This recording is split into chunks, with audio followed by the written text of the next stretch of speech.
could change what you wanted. I wish that I could change what you wanted. I wish that I could change what you wanted. I wish that I could change what you wanted. I wish that I could change what you wanted. I wish that I could change what you wanted. Why we always looking for more? Why we always looking for more? Why we always looking for more?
Oh, well.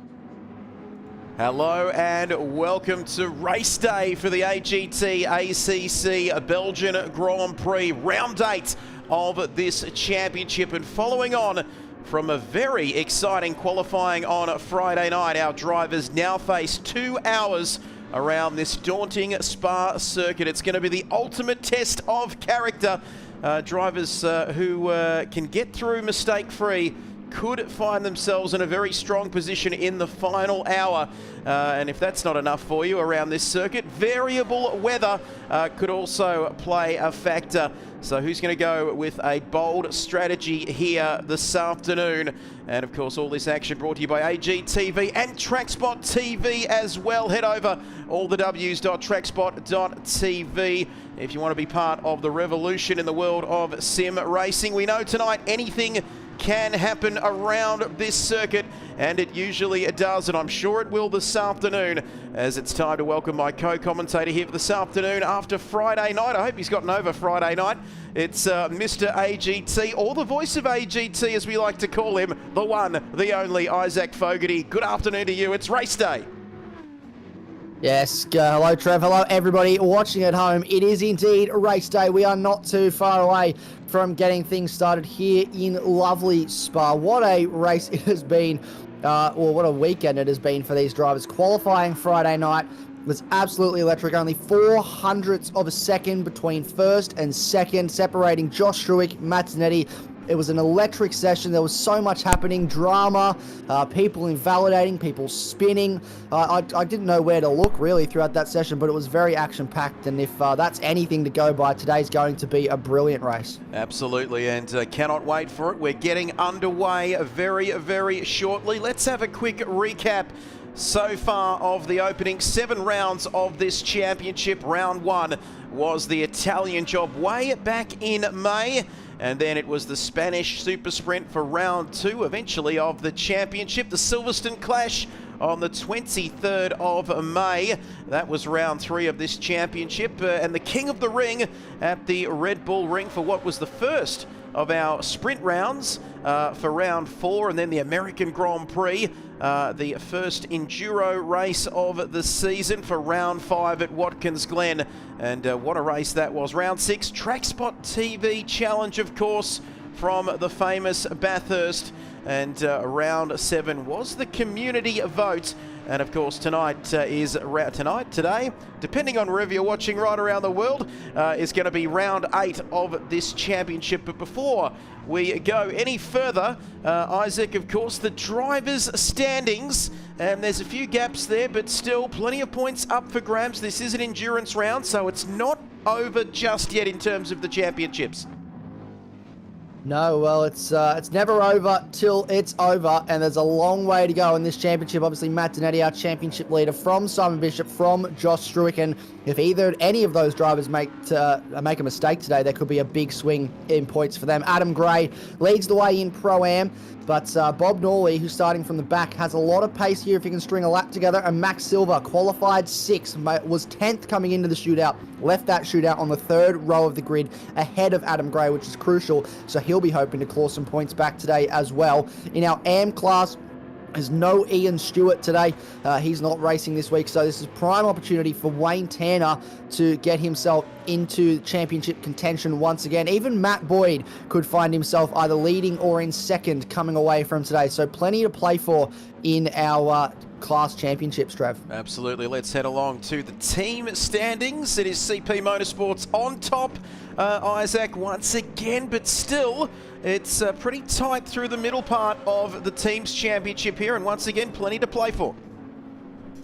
Oh, absolutely. Less than 100 points between our top 3 teams in all of the cars, besides Aiden Holton, who missed qualifying on Friday. So all other 5 cars are inside that top 10 for this race start, so that's going to be incredibly close. A few drivers missing today. Cameron Fleming qualified Friday night, not racing today, so there is only 1 car in that BCG2 cam. No Liam Tame, but we do have a reserve jumping in. It is Josh Shepherd in that car, so he'll be the stablemate for Simon Bishop today.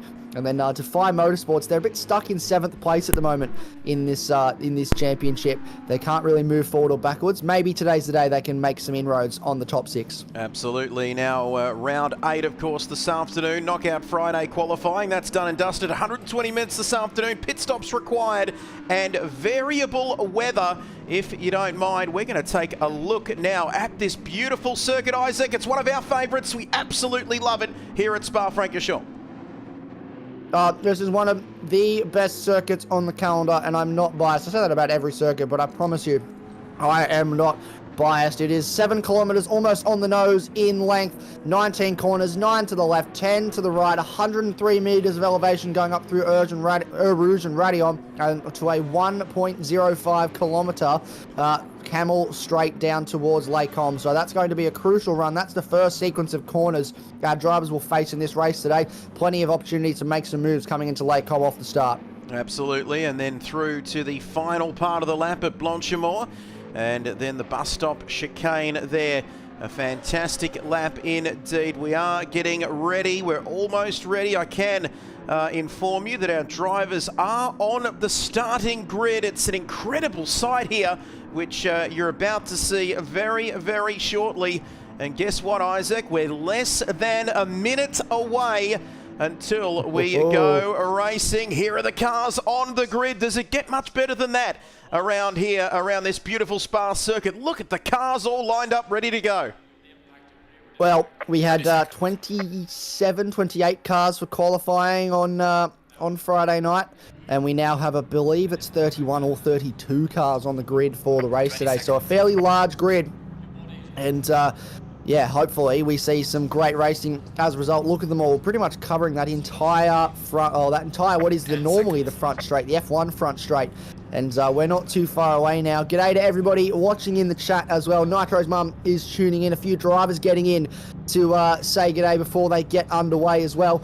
Looking very exciting there all the way over in WA. So hopefully, wherever you're watching from right around the world, Trev, you're enjoying some racing because we're about to get started. Absolutely. Keep your comments coming in. We'd love to hear from you as we are rolling off for the very short formation lap. It's a formation corner, really, in many respects, but 30-plus cars here, and we cannot wait to get this one underway. Round 8 of this championship, the Belgian Grand Prix for AGT ACC Season 2. And it gets me every single time, Isaac Fogarty. And you can just feel the nerves. If I'm nervous up here, imagine what these drivers are going through. It's going to be Struick, Donetti, front row of the grid, then Bishop and Simmons, Henderson and Silva on that third row as we are getting ready to go racing. We're away here at Spa. Green flags are out, and Josh Struick there struggling off the line. He's given up the lead to Matt Donetti. Incredible stuff, and Simon Bishop is also having a look here as we come down the Kemmel Straight for the first time. Yeah, I think there was a little bit of confusion there from the drivers about when to go. And it is not been the best start for Josh Struick. That Mustang not off the line as well as he would have wanted. They're still side by side with Simon Bishop as we run through Lake Holm for the first time. Everyone trying to find their own bit of real estate. But it looks like everyone's gotten through cleanly. Braden Henderson's up the inside and Matt Simmons in the background as well. So there's battles going on galore. And I believe that's a place for Braden Henderson. So he's up to 4th off the race start here. What a strong start for the Team XV driver. Obviously, a race win last time out at the Nürburgring, the Nordschleife. He was dominant there, and he's looking to do something similar today with the pace that he's got. But it is Matt Donetti leading the way in this race from our pole sitter, Josh Struick, Simon Bishop, then this man, Braden Henderson. And when the order corrects, I believe you'll find it's Matt Simmons, then Max Silver, who has not gone backwards off the start. He's stayed in 6th place, so that's a strong start for him, but he's got 2 very angry TTR West Side cars right behind him. Oh, absolutely, and nothing better than a couple of angry Mustangs for us here in the commentary box, and for all of our viewers at home. We see you out there. Stay with us right throughout the course of your afternoon, even in WA where it's sort of mid-morning over there, or wherever you're watching right around the world. We are about to complete the opening lap of this 2-hour race. 2 hours or 120 minutes, same as I always like to say, as we go through the bus stop for the first time. Matt Donetti, 1.4 seconds. Can anybody catch car number 51 here after the opening lap? Well, I don't think Matt Donetti will be hoping so. I think he'll want to just pull away. Can confirm Riley Nicholson is in the pit lane for damage repair. He had contact with Adam Gray on lap 1. So that is the, I believe the, trying to think of the number here, the number 6 CP Racing Aston Martin is back in the lane for repair. So that's frustrating, being so early on in this race that you're already going to go essentially a lap down in this race, and a lot of work for him to do to come back, but crucial as well. Oh, here we go. Sorry, we'll come back to that because Simon Bishop, he's having a look. Oh, there's a car off in the background as well. I can see a car on the wall. It's all going on. There's cars 4, 5 wide. Everything is happening. The gloves are off here. And trying to work out, that's Max Silver that had contact with someone there to send him into the fence. That's heavy damage to the side of the 75 car. Not good at all. Cars are still side by side. It's all going on here back in the pack, Trev. Absolutely. Barely time to draw breath here because Max Silver, one of our favourites, which we always say we don't have. That's an almighty bit of damage cosmetically around the outside of that Mercedes AMG car. We caught the back end of it. We saw it happening in the background, wasn't it, on our cameras, our spectator cameras. And big shout out to the makers of this game, Foggy. If they could put a replay function in, that would be fantastic. But that is going to be disastrous for Max Silver, not the end of the world. But will he come in to fix that damage? We'll wait and see what his pace is like. But let's have a look lower down the order. We've got some Pro-Am battles happening here too. Wayne Tanner leads Mr. Worldwide in M. Boyd. Yeah, it's the Pro-Am battles. That's the Pro-Am Championship right there. A bunch of cars in the lane. 26th down is in the lane. So that's Bob Norley, Adam Gray, Daniel Wood, Aidan Holton, Adam Joy, James Hammond, and Riley Nicholson, all coming in for damage repair early in this race, and that's a gut kick for all of those drivers. They will be spewing that they are so far down the order, but it looks like they're all coming back out onto the circuit now, besides Adam Gray. Adam Gray, our Pro-Am Championship leader, and Max Silver, who's hoping to make inroads. We'll just hope that he can hold on to wherever it is he's sitting. But this is George Takacs. He's off to a good start. Matt Boyd on our screen. George Takacs, though, his teammate, off to a good start, up to 25th. Interesting to note, he had a 5-place grid penalty that he had to serve for impeding James Machin. Yeah, for impeding James Machin in qualifying. So that dropped him back quite a few places, as we see Josh Shepherd now into the pit lane as well for damage repair. So it's all happening here in the first 5 minutes, Trev. It's action-packed. Well, you certainly can't win the race in the first corner or on the opening lap, but you sure can lose it, said some famous F1 driver, I'm sure, at some point in time. But we're only 6 minutes into this race. There's Jay Shepherd, and there'll be no sheep following him, let me tell you. Oh, that's not where the pit lane... sorry, I'm more familiar with the F1 layout, but let's head... 2 seconds? Get out of here after 2 laps as he drives through the corner that doesn't have a name down to Pouon, or whatever it's called nowadays. I've seen a few different names for this one, but 2 seconds back to S. Bishop, who has jumped Josh Struick there. As we saw off the start line, a second between those two. Henderson up in third, and don't forget about Matty Simmons and Carter. Is it just a holding pattern here early in this race, given it is an endurance round, just the 2 hours, which isn't much when you say it quick, but what's going through these super fast guys at the front? What's going through their minds? Are they thinking about getting into a rhythm with their lap times, just trying to conserve some of that tyre wear early in this race? They've got 2 stops that they have to serve during this race. So if you split that evenly, it's 2 45-minute stints. A bit longer than what you would typically do in our hour races here, but definitely the tyre can hold on for that time. Not a lot of tyre conservation that needs to be done. There's 6 sets of tyres available for this race as well through practice and into the race. So they should have more than enough sets to get them to the end, as Matt Donetti now has the fastest lap. No, Simon Bishop, I stand corrected, now has the fastest lap of the race. So they're trading fastest laps at the moment up at the front. But this man on your screen, Nick Carter, he'll just want to keep his head down. Didn't have the best top 10 shootout. The TTR Mustangs, I don't know what they did between qualifying 2 and the shootout, but they just didn't have the pace across the 1 lap. And hopefully they've made some tweaks to make sure they have the pace in the 2 laps that we have, or the 2 stops we have today. Probably close to, I don't even want to try and calculate how many laps we're going to do today, but it's going to be a lot, Trev. 2 hours of racing. Here we go. This is Matt Simmons having a look up in front at Braden Henderson. There's a move on the way down to Lakecom, and he draws alongside, drives right past him, just sort of walks past him really, and that's back up into 4th spot for the BCG2 driver. He's been quick. We haven't seen him too much this season, Trev, but every time he's been in a race, as he always is, he's been quick. Absolutely. Trivia time, of course, for this man on your screen. He's won more GT7 Academy Championships than Max Verstappen. They are big, big stats, aren't they, Foggy? As we see this man, and Max might say, well, I've got 4 World Championships. I'm pretty happy there with that. But around the Pouon corner we go, downhill there for the BMW. Now, Matt Simmons, he's had an interrupted season.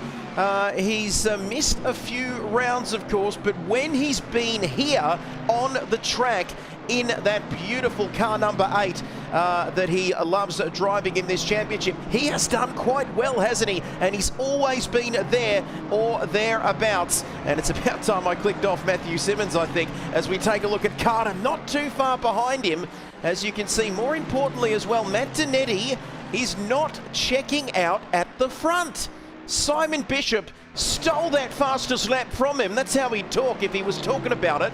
And then Matt Donetti, who got it, Simon got it back. So those two we will have to keep an eye on. But here's one of our favourites, Isaac, in this championship. It's the one man himself, Adam Elzine, also known as Tank to his good friends and a few other names. Love his little Kermit the Frog Porsche here.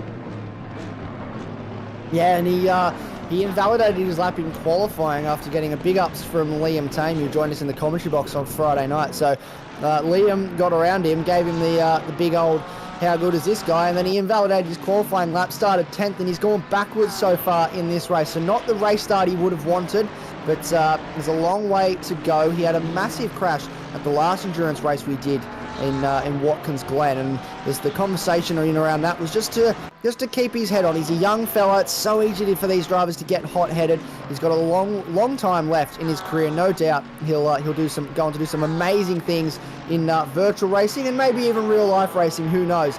But he's doing a great job at the moment, up into 12th place, sitting quite strongly.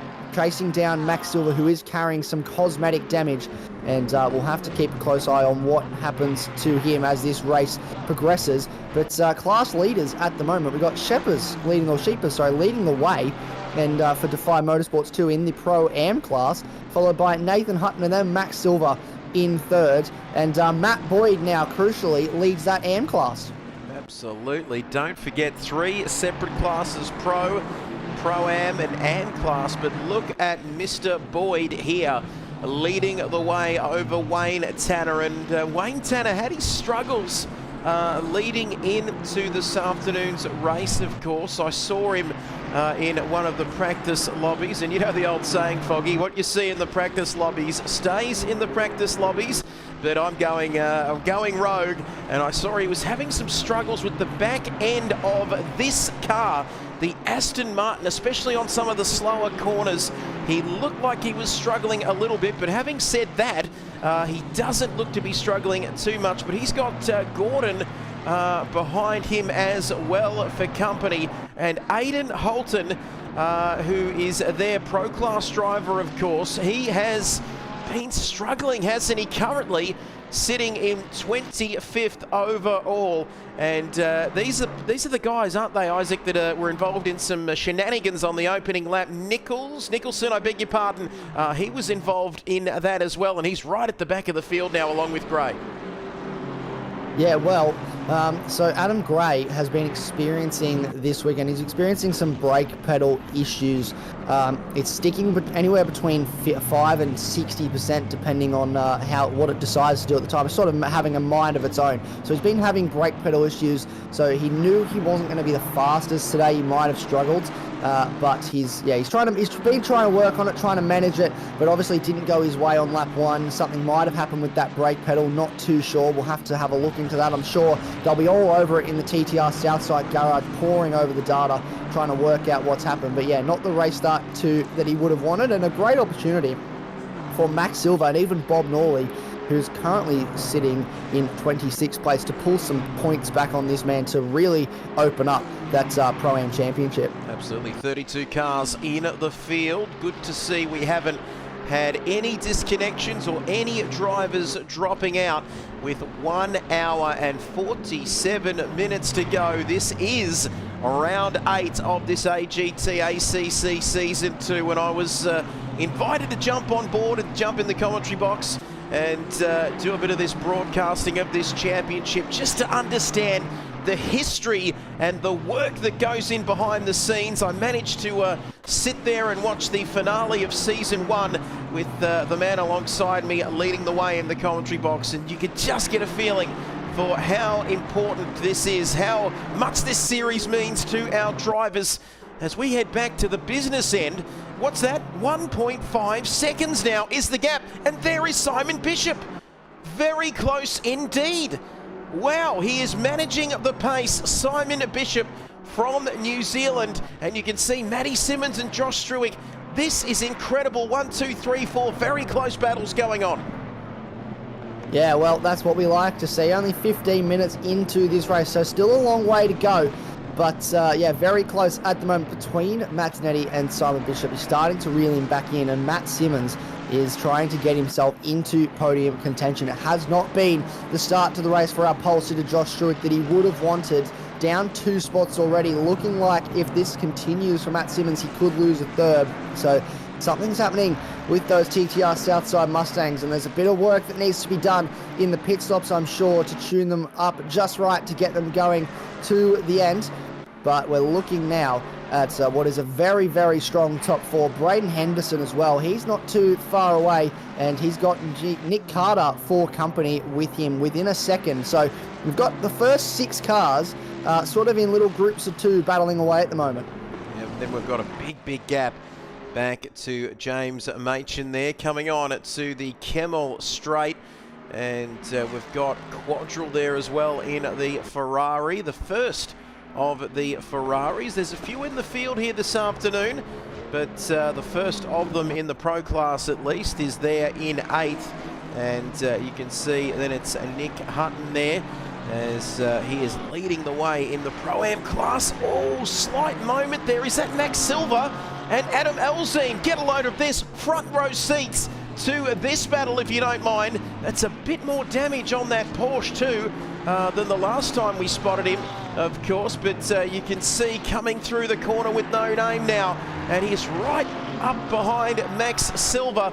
And we know that both of these cars are experiencing some damage, but James Barton is not too far behind them either. So right the way through the field, plenty to keep our eyeballs on at this point in time in the early stages of this race. But Elzine all over Max Silva. We like both of these guys, don't we? But it's hard to pick a winner here. Yeah, it's certainly hard to pick a winner. As you said, we don't pick favourites at all, so we're not going to pick a favourite here.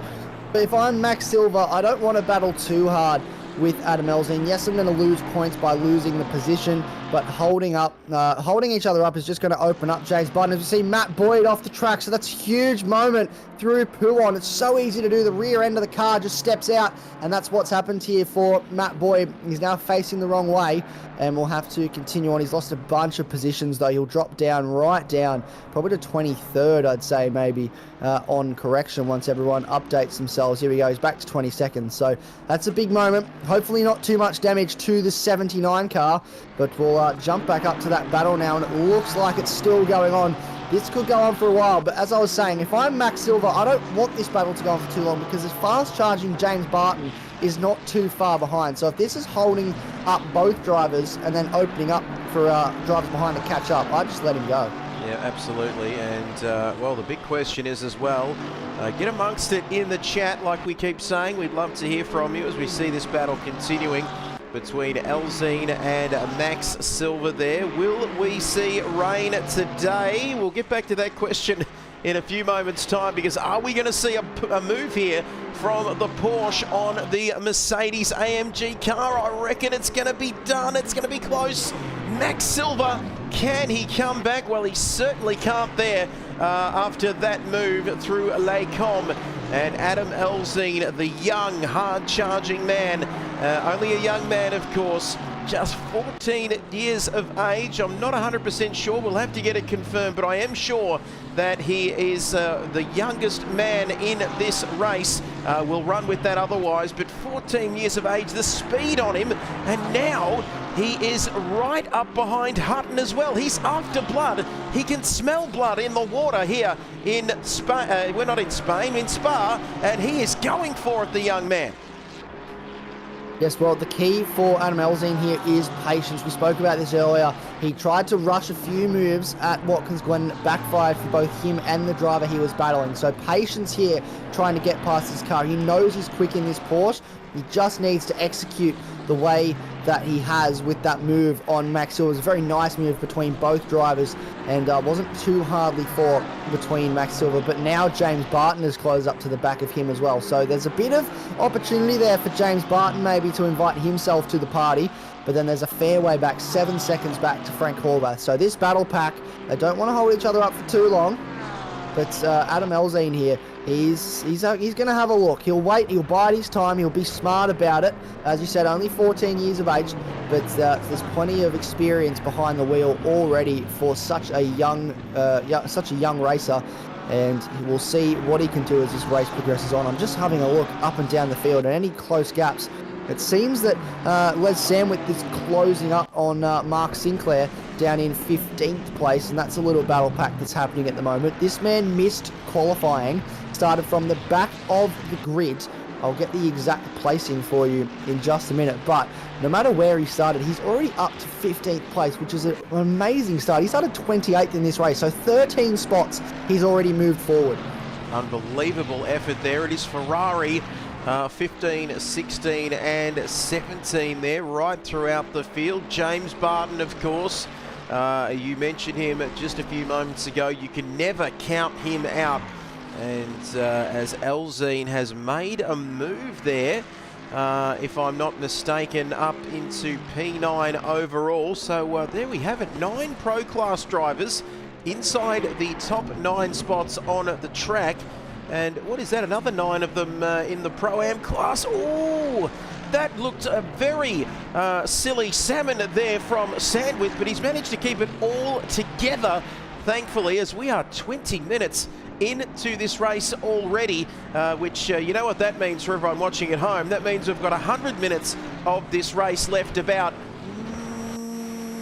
now. 100 minutes left in this race. ACC Season 2 for AGT. What a championship this is. Of course, we know the work that goes in behind the scenes from the man alongside me. It's not an easy task, and it's not always a thankless task, but it is incredible when you see 30 cars around this circuit on a Sunday afternoon, Foggy. If you're not bloody excited, then you damn well should be. Absolutely, and I just noticed Adam Elzine's lost a bunch of spots. He might have had something happen to him because he's just dropped down, and looks like he's made a mistake somewhere. He's now back behind Barton, so he's got to do all that work all over again. But no, you're exactly right, Trev. It's a testament to the work that not just myself, but all the admins do for this series to make it happen. They put a lot of time in. They seek a lot of feedback from the drivers as well on how to make the racing even better, and very much open to discussions with drivers on, you know, making this not necessarily a driver-built league. There's obviously some things as admins that they have to put their foot down on, but the drivers feel like they have a say. Their voice is heard, their opinion is heard, and it makes the racing more exciting for them because, you know, they're sort of in charge of what is happening to a degree. But this battle is going to rage on. We've got two cars here locked in a battle. Nathan Hutton and Max Silver are right on each other, and then Adam Elzine and James Barton are right on each other now. So this is all going on for the back end of the top 10. I was going to make note that we had 9 pro drivers, then 9 pro-am drivers, a testament to how the class splits have gone and how effective those class splits have been so far this season. Look at how much James Barton closed in there on Max Silver. So the this group, it was two separate battles of 2, has now turned into 4. Absolutely, 2 by 2 equals 4. And that is not my best skills in the mathematical department, but even I can work out that one, Foggy. And another equation I can work out is that we are in for an absolutely cracking final 90 minutes or so in this race. You've got a feel for this man. Car number 47 on your screen, the Aston Martin car. It's a beautiful looking car in any event, let me tell you. But you can see there that the pressure that they must be under, these drivers. It's just incredible, isn't it? Each and every time I see them, it's very it's amazing, isn't it? You think hours and hours of racing, hours of practice. Oh, Hutton runs wide, but I think that's been the regular line that they've been taking through that corner. My goodness me, Max Silver is absolutely on it. The damage doesn't appear to be slowing him down too much. And James Barton, he's a little crazy. You know that, don't you, Foggy? Imagine him coming up behind you to the bus stop. Oh, I wouldn't want him ranging up behind me on the way to the bus stop. I might just pull over and get out of the way, but here we go. He's having a little look at Max Silver. Max takes a slightly defensive line into the braking zone, which is a very smart piece of driving from the Defy Motorsports driver. And this battle pack is going to go on for a little while, I feel. 9th through to 12th on the grid. Could invite Frank Horvath back into the equation maybe. He's about 9 seconds off the back, so a little bit of work for him to do to catch back up as we look through our grid. And all 32 drivers still running at the moment. Obviously, you have to make 75% race distance to be classified, so you have to complete 75% of the laps the leader completes if you want to be classified by the end of this race. So not sure what that lap count will be, but these drivers will keep going and until they feel like if they've done enough to be classified, and then if you're right at the back and you've got too much damage, you might retire. But hopefully they all stick around. Here we go. This is so Adam Elzine's gotten past. I just noticed in the background James Barton, so that's a change of position. The Porsche moves up a spot, but Max Silver just doesn't have the straight line speed to keep up with that Aston Martin at the moment, and he's falling behind. But crucially, Trev, I've noticed up in the top left-hand corner, not really the corner, but where the weather is, the cloud coverage is getting heavier, and I'm really hoping that we see some rain, because we haven't seen rain at all this season, and I'm very excited to maybe have this racing mixed up by a bit of rain. Absolutely. Track temperature 34 degrees. Air temperature 27. No real wind to speak of, although as I say that, it has changed direction but with 0 kilometers per hour, it doesn't really matter anyway. But look at that, 30 minutes down the track. It's getting cloudy and we're going to see little spots of rain coming our way. Let's wait and see. But James Barton, I know there's more battles going on further through the field, but this is really taking our attention at the moment. James Barton there, 91 in the Ferrari all week, leading into these races. All I get on my inbox is, show me on the stream, I'm doing this, and are you streaming, and blah, blah, blah. James Barton, like I said, he likes to do things differently, and that's what we love about him. And he's right up behind now, but Adam Elzine's having a go down the outside of the bus stop. He's got it done. It was like Max was standing still. Yeah, I think Max sort of realised maybe two into one doesn't really go through the bus stop. Let him go, and he might fall victim now to James Barton. But Adam Elzine is incredibly fast at the moment. He's on a charge to come back through after that mistake, and Max Silva knew not to fight that one too hard. But that'll put him under pressure now, down through and up Rouge and Radion. And then look how close that Ferrari of James Barton is to Max Silva. So this could be another change of position. This could cost Max Silva here if he cannot find the legs down this straight. Here we go. Down the Camel Straight now. Sitting in the slipstream is James Barton. How close can he get? He's not too close. I don't think he's close enough that he's going to be super close to make a move on the way in. He could be late on the brakes, but he's not close enough this time. He'll have to stay in behind. And Max Silva gets away with it for now, but he'll have to settle into a rhythm, try and maintain that gap if he doesn't want to lose another spot and drop all the way back to 12th. Absolutely, it will be a very hard work if he needs to come back here. We might do a quick recap of our standings here, half an hour into this race. And you can see there, get your votes coming in, of course, on YouTube. We are going to both platforms, Twitch and YouTube, for people who don't know what both platforms are. And the 100% vote is in for rain. 100, no, it's changed now. 67 say yes, it will rain, and 75, the votes are coming in, and it's evening up now. They're going mad in the voting polls, Foggy. That's the beauty of democracy here in the Adrenaline GT chat. You can have your say, and 75% think that rain is imminent and it is on its way. Well, we can tell you that it's not on its way, at least for the next 30 minutes. But this is our race leader who is maintaining the gap, he's got some traffic there ahead of him, but then Simon Bishop in second, and then it's Josh Struick in third. Our pole position man not having the sort of race he would have expected, but some of these gaps now are just starting to pull out a little bit there. Then Carter Henderson, we're waiting for Henderson there. You can see 3 seconds further back, James Machin now, who was 10 seconds away from that leading pack, and then it's the first of the Ferraris there. As we continue that battle, Elzine is through. Is he through on Hutton as well? So Hutton has dropped back behind Adam Elzine. This young man is just pure excitement here in this championship. That's what we love to see, the fire in him to make those moves. It's the exuberance of youth, Foggy, that is getting it done for him, and he's super quick as well. Yeah, he's flying at the moment, and speaking of flying, here comes James Barton on the back of Max Silva. He's a lot closer this time to get the move done. Draws alongside, draws past him, and he is now up into 11th spot, so that drops Max. He's gone from 6th off the race start with that contact early, now back to 12th. And a great comment has been made by one of our resident admin, Josh Green, in the chat. He said that Max needs to pit to get that clean air and fix the damage, and I couldn't agree more. It's so crucial now with everything that's happening so far in this race. We know there's no rain for the next half an hour. You've got about 15 minutes until most drivers are going to start thinking about a pit stop. So I would pit now, use that 15 minutes to give yourself a bit of clean air, fix your damage, and then just run out in front sort of on your own. Look at that massive gap. There's the last car's going through the comm now. The first car then that's next is just coming through the bus stop. So there's a huge gap and a great opportunity for Max to get himself some clean air. So maybe he just needs to start thinking about doing that. Absolutely. There's a car struggling there Looked like a single-figure number there. Not Matt Simmons, I hope. No, is it Matt Simmons? No, it can't be. He's continuing on there.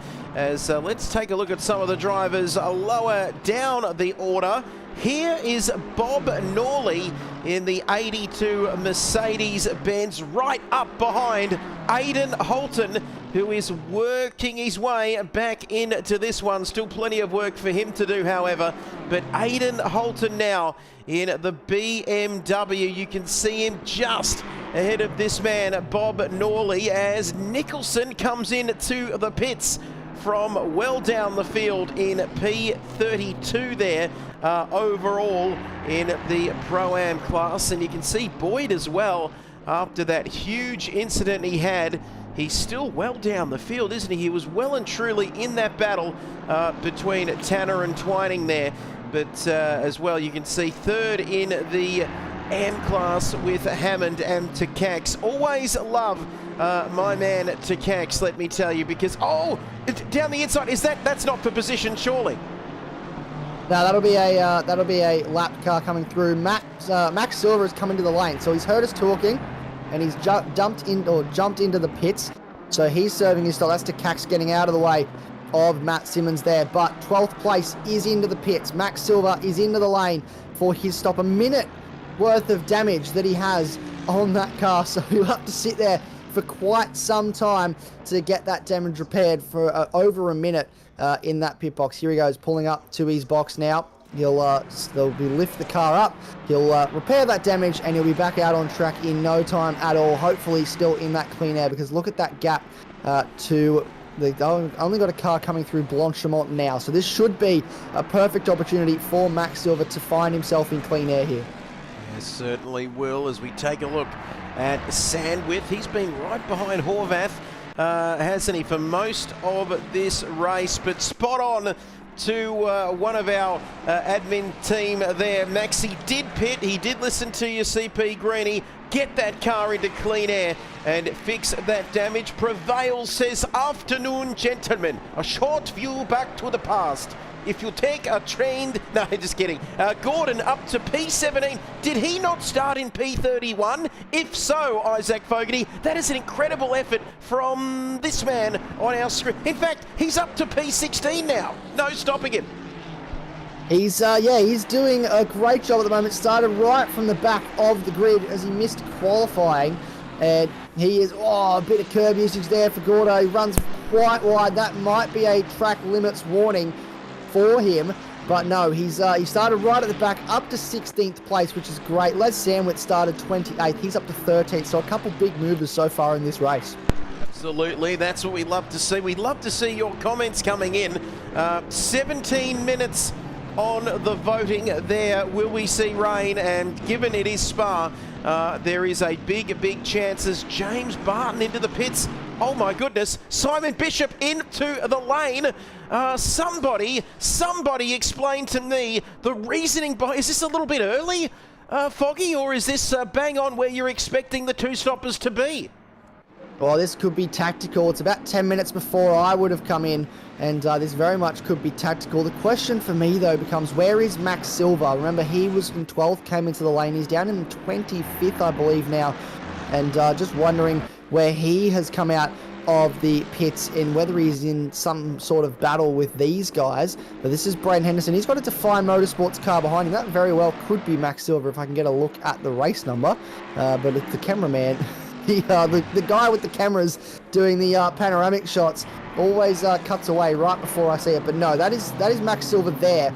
So he's a little bit behind. He's got Daniel Woods next up the road, which I actually believe... No, he's not the car behind. Daniel Wood's in a Mustang, so he's got Josh Shepherd right in behind him. But yeah, that's not a bad spot for Max Silver to be in. But James Barton in the lane, Andre Shepherd's in the lane, Wayne Tanner in the lane. I believe Simon Bishop has now left the lane, so he's back out on the circuit. Looks like he's relatively up the order in 18th place. So a decent stop for the BCG driver.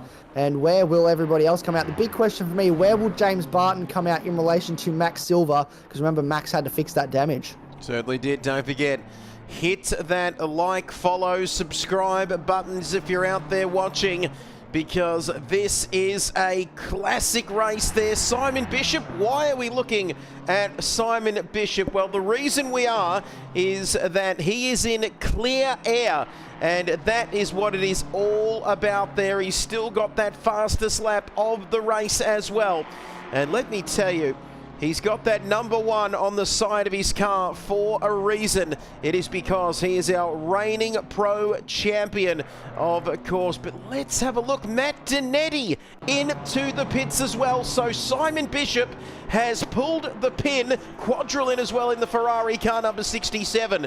But let me tell you, and is that Struick in? No, that was another Mustang I was looking at. So Struick will take the lead with Matt Simmons not too far behind him. But I'm interested to see where Matt Dinetti will come out, and where Simon Bishop will be. We'll have to keep an eye on that one to see whether the undercut or the overcut is more powerful around this circuit. They've got a little bit of a gap on the track. It's not like F1 though, where you've got 100 engineers telling you whereabouts the gaps are going to be, of course. Isaac, you've really got to sort all this stuff out on your own. Yeah, no, you're pretty much on your own at this point. Matt Dinetti, that stop will be to try and cover off Simon Bishop.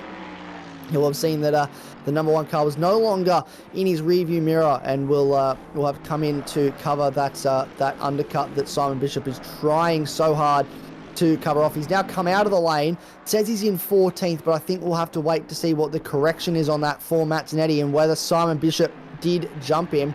They're coming along the Camel Straight now, though, and I believe he may still be in front. So we'll get confirmation of that when the timing updates itself. There he is. And where is the number 1 car? Behind. So he's just over 2 seconds behind. So that has worked in Matt Dinetti's favour there. That gap has actually grown a little bit.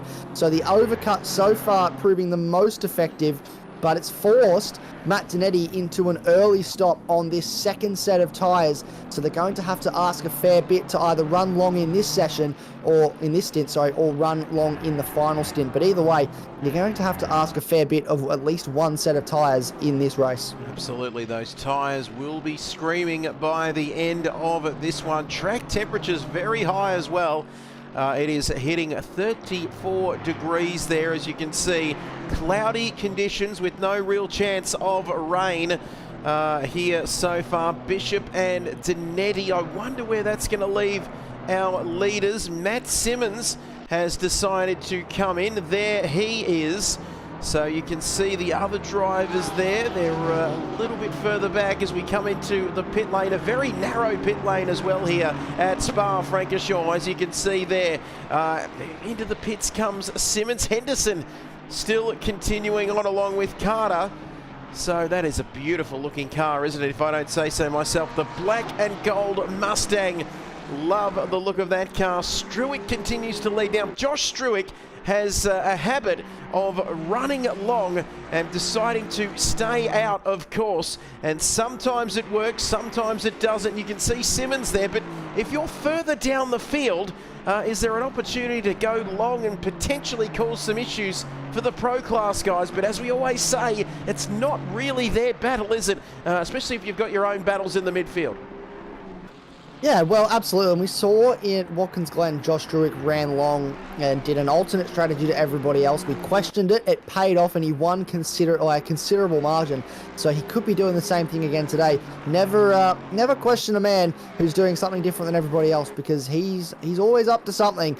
And that's certainly true for the man on our screen, Josh Struick. This is not his first rodeo by any stretch of the imagination. You don't know exactly what he's doing. We're going to ask a lot of questions of him here as Mark Sinclair comes into the lane, but the question then becomes, how long does Josh Struick run for in this stint? Does he run to the 45-minute mark, so another 5 minutes on these tyres? Does he run longer? Does he try and go for an hour, put the last two stints into half an hour sprint bursts? We'll have to wait and find out. That's all questions that we'll answer very soon, but our lead pack for now stays out.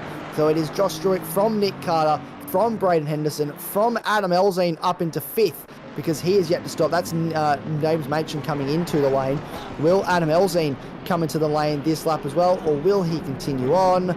He continues on, so he'll move up into 4th.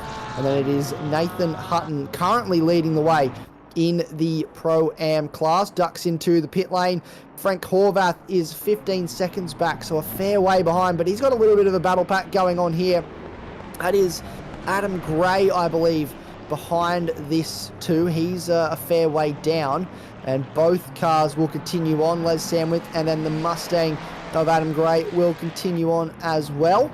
And that is a little battle pack that is forming. Only 2 cars fighting for position though. Absolutely. Look how close it is through turn 1 at La Source, the La Source hairpin.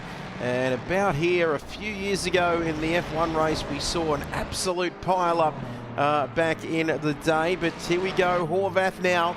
Up Eau Rouge we go. Ooh, there's an incident there further ahead.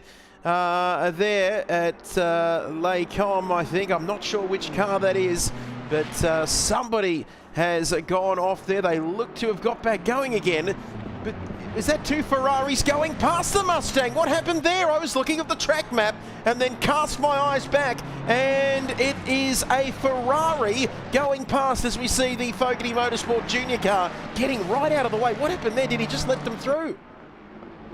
I think he just did let them through. We asked drivers not to, in the driver's briefing, not to drive off the track when doing blue flags, because that just creates a few more issues, throws up yellow flags, all that sort of stuff. But he's got right out of the way to let this battle pack go through. He's still continuing to get out of the way here, is Horvath. That's for blue flags to let, I believe that might be the race leader go through, of Josh Struick. But he's got a bit of work here to do. I don't think it is the race leader, actually. That might be Adam Gray, and he's just getting out of the way because he knows he's faster. But that's a very strange incident for Frank Horvath. Not entirely sure what might have happened there, but it has let Les Sandwith off the hook now. He's up into 5th place and now leading the Pro-Am class.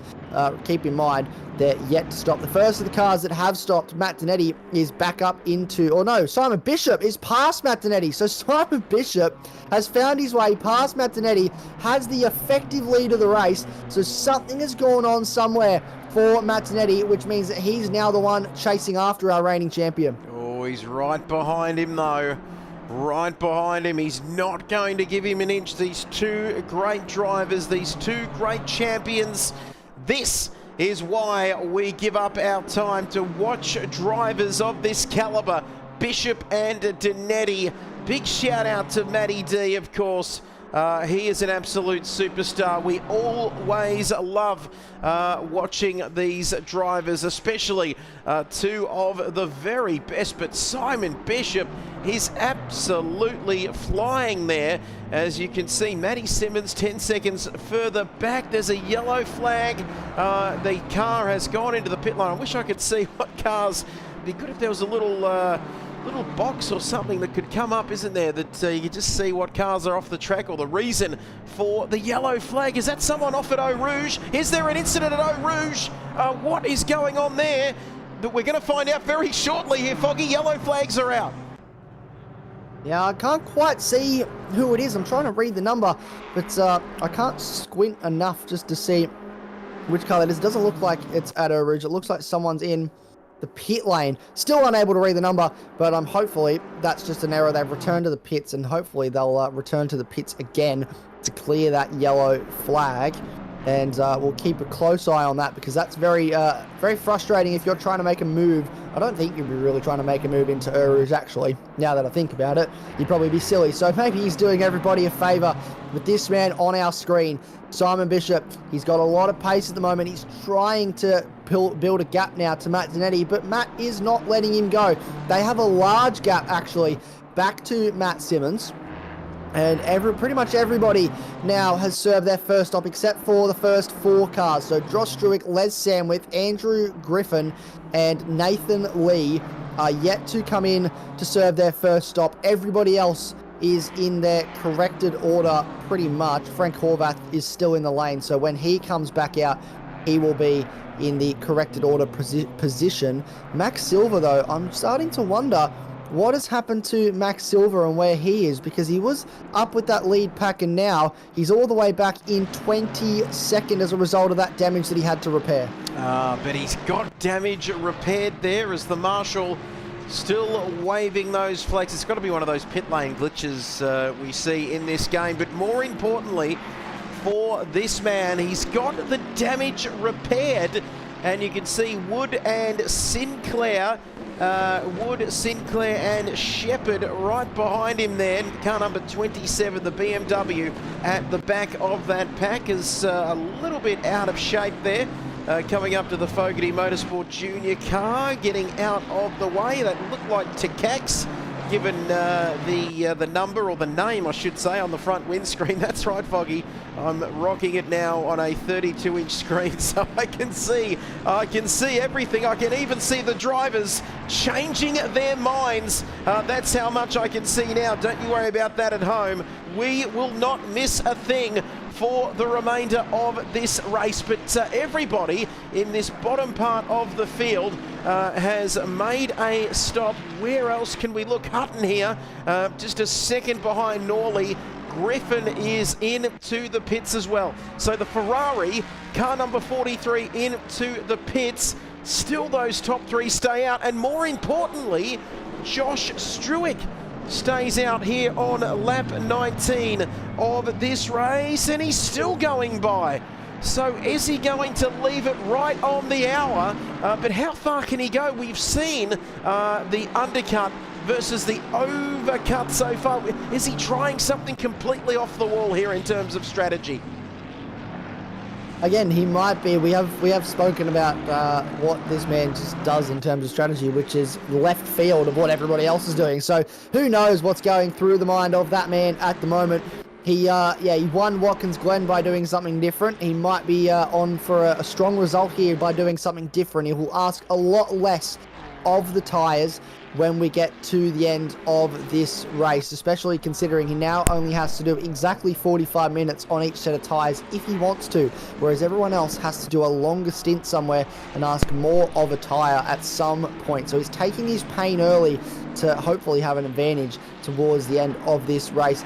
He's got, I believe that's Bob Norley right in behind him in the Team XV Primer not BMW, Mercedes. I'm getting my car brands mixed up, Trev. What is happening at the moment? But we're 48 minutes into this race, and what a race it has been so far. 3 cars yet to serve their first of their mandatory stops, but looks like Simon Bishop will inherit the race lead once they do.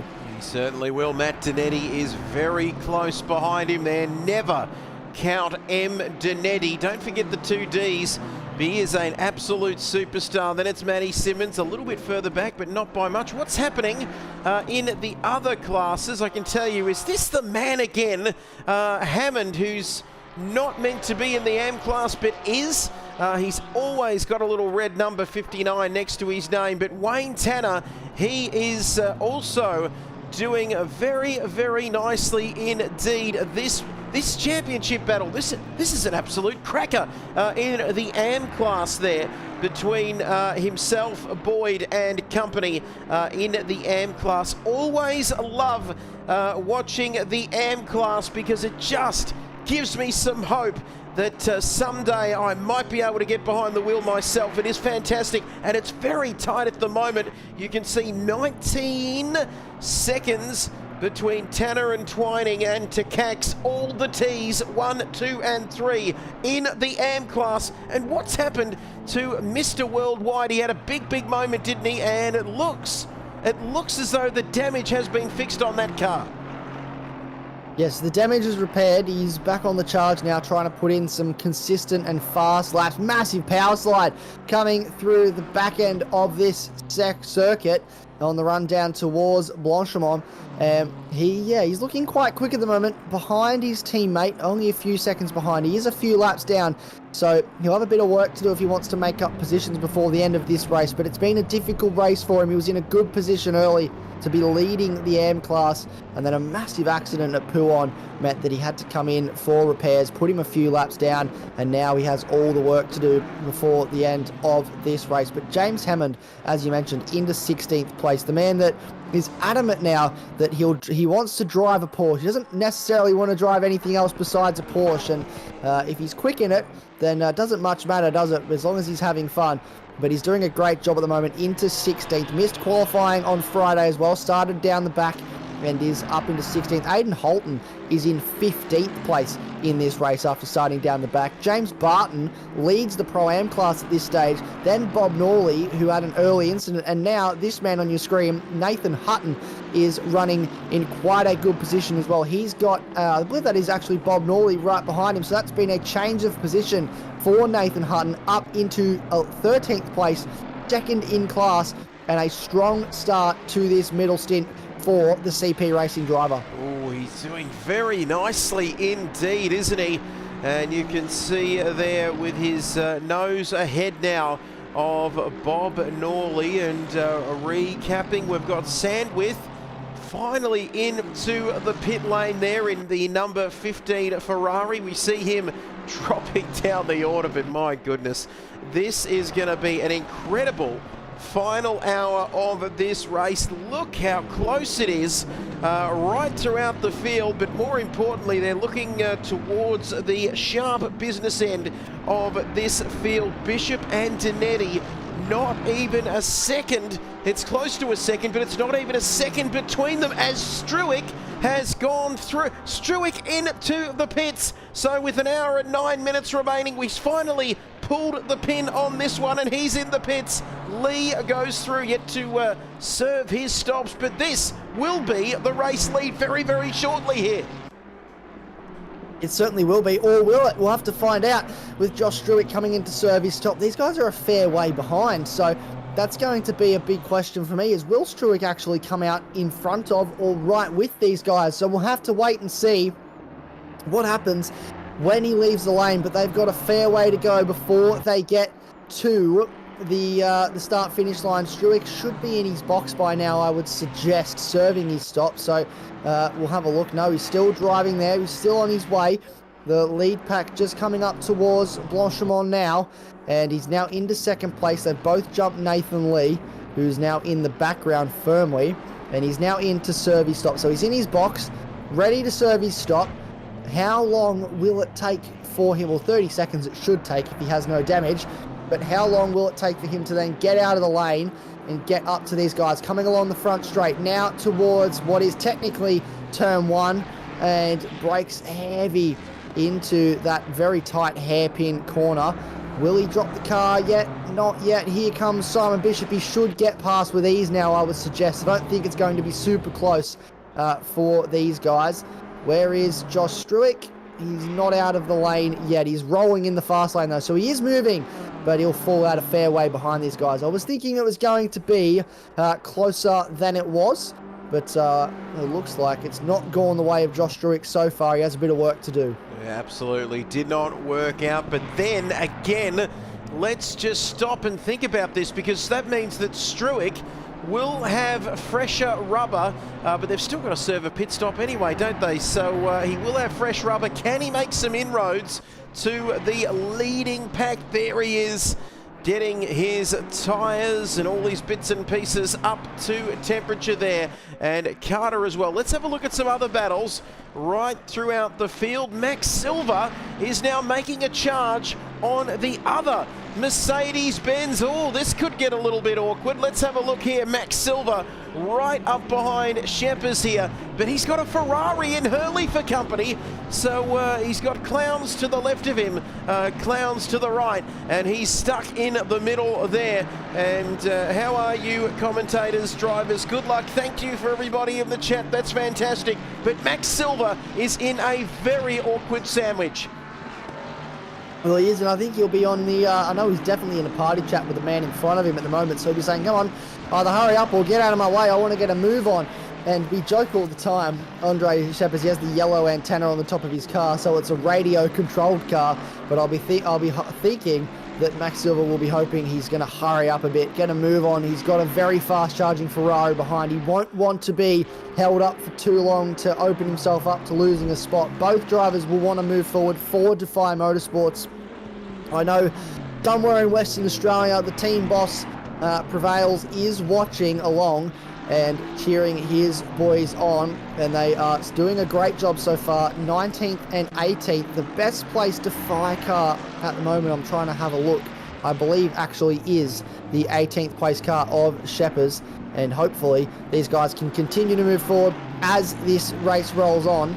But it's a fairly close battle between these three cars at the moment for the back end of the top 20, Trev. Well, I couldn't agree more, and you and I'd like to agree with you because that's how good of friends we are. And fun fact, of course, this team that is on your screen, car number 75, I believe they were Interforce Racing at one point, weren't they? Was it back in season 1? So there's a little bit of trivia to get you through the rest of your afternoon, but it is going to get very awkward with Andre Scheppers there. Car number 22 just ahead of Max Silva and his gigantically fluorescent aerial, and you know for a fact there's Scheppers, Silva wasn't going off there, and that's going to leave him open to the 100 Ferrari of M. Hurley. It's going to leave him open indeed. What will happen now as we run towards the bus stop through Blanchemont?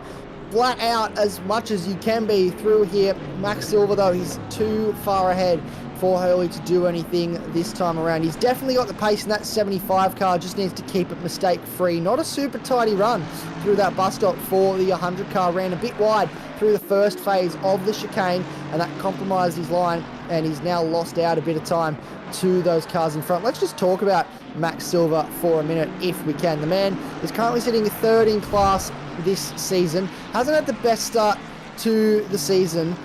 Was a few results. Got a drive through all the way back in round 1 when he was running first in class, which cost him a really good result. Only got 51 points in that round. However, he has begun to slowly bounce back. He had some good results at Spain when we re-ran the Spanish Super Sprint. He had a great result at the round 6, the TrackSpotTV challenge, even though he was facing parallel to the truck at Skyline in the sprint race. He was running second in the sprint race, looked like he had the pace to win, and then a small mistake at Skyline cost him that, but he finished 6th in the feature race, and then a 6th place, I believe, as well at the Nordschleife has meant that he has clawed back from 31st in the standings when we left the last endurance round to now 10th in the standings, and that is an almighty comeback in the championship for this man on the screen. Absolutely unbelievable for Max Silva. You can see we are still riding with him. This battle continues to rage on.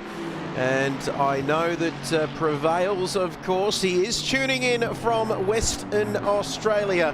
It's a little bit earlier over there, coming up to midday, I believe, there in Western Australia. But are we going to see any... and Ferrari trying to go through, can't quite get it. That's a cheeky place to have a look. My goodness me, he's got more front than Myers there, because that is not a usual place to pass. But are we going to see, well, should we see any team orders? We've got some other traffic further afield. It's an Aston Martin there of Gordon. Of course, I shouldn't call him traffic, Isaac. That's a bit harsh. But are we going to see any team orders here for Defy Motorsport? The answer is going to be no. Down into the bus stop. Scheppers is taking matters into his own hands. He certainly is. They're side by side through the bus stop. A brilliant piece of racing, and then Jordan just gets out of the way there. He's rolled out of the throttle to let these guys go. Both Defy cars.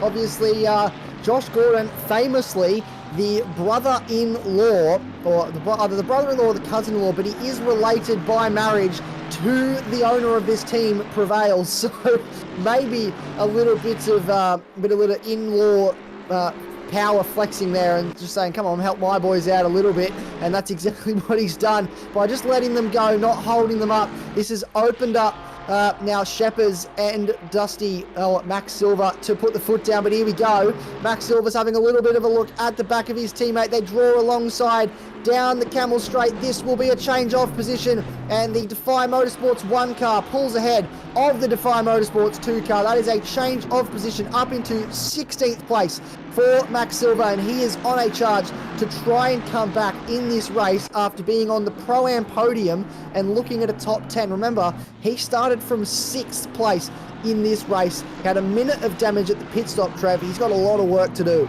Absolutely. Look, unbelievable now, and we're not even an hour in to this race. We're almost an hour into this race, but you can see there Silver, then Sheppers, Gordon, Hurley still there for company as well. And a couple of guys have made their final pit stops here. One of them is Shepherd, and also Joy in the other Defy Motorsport 1 entry. Takax is well down the field. Nicholson is still running. So more importantly, which is great to see, we've got all 32 drivers, of course, here have that started the race, I should say, are still going.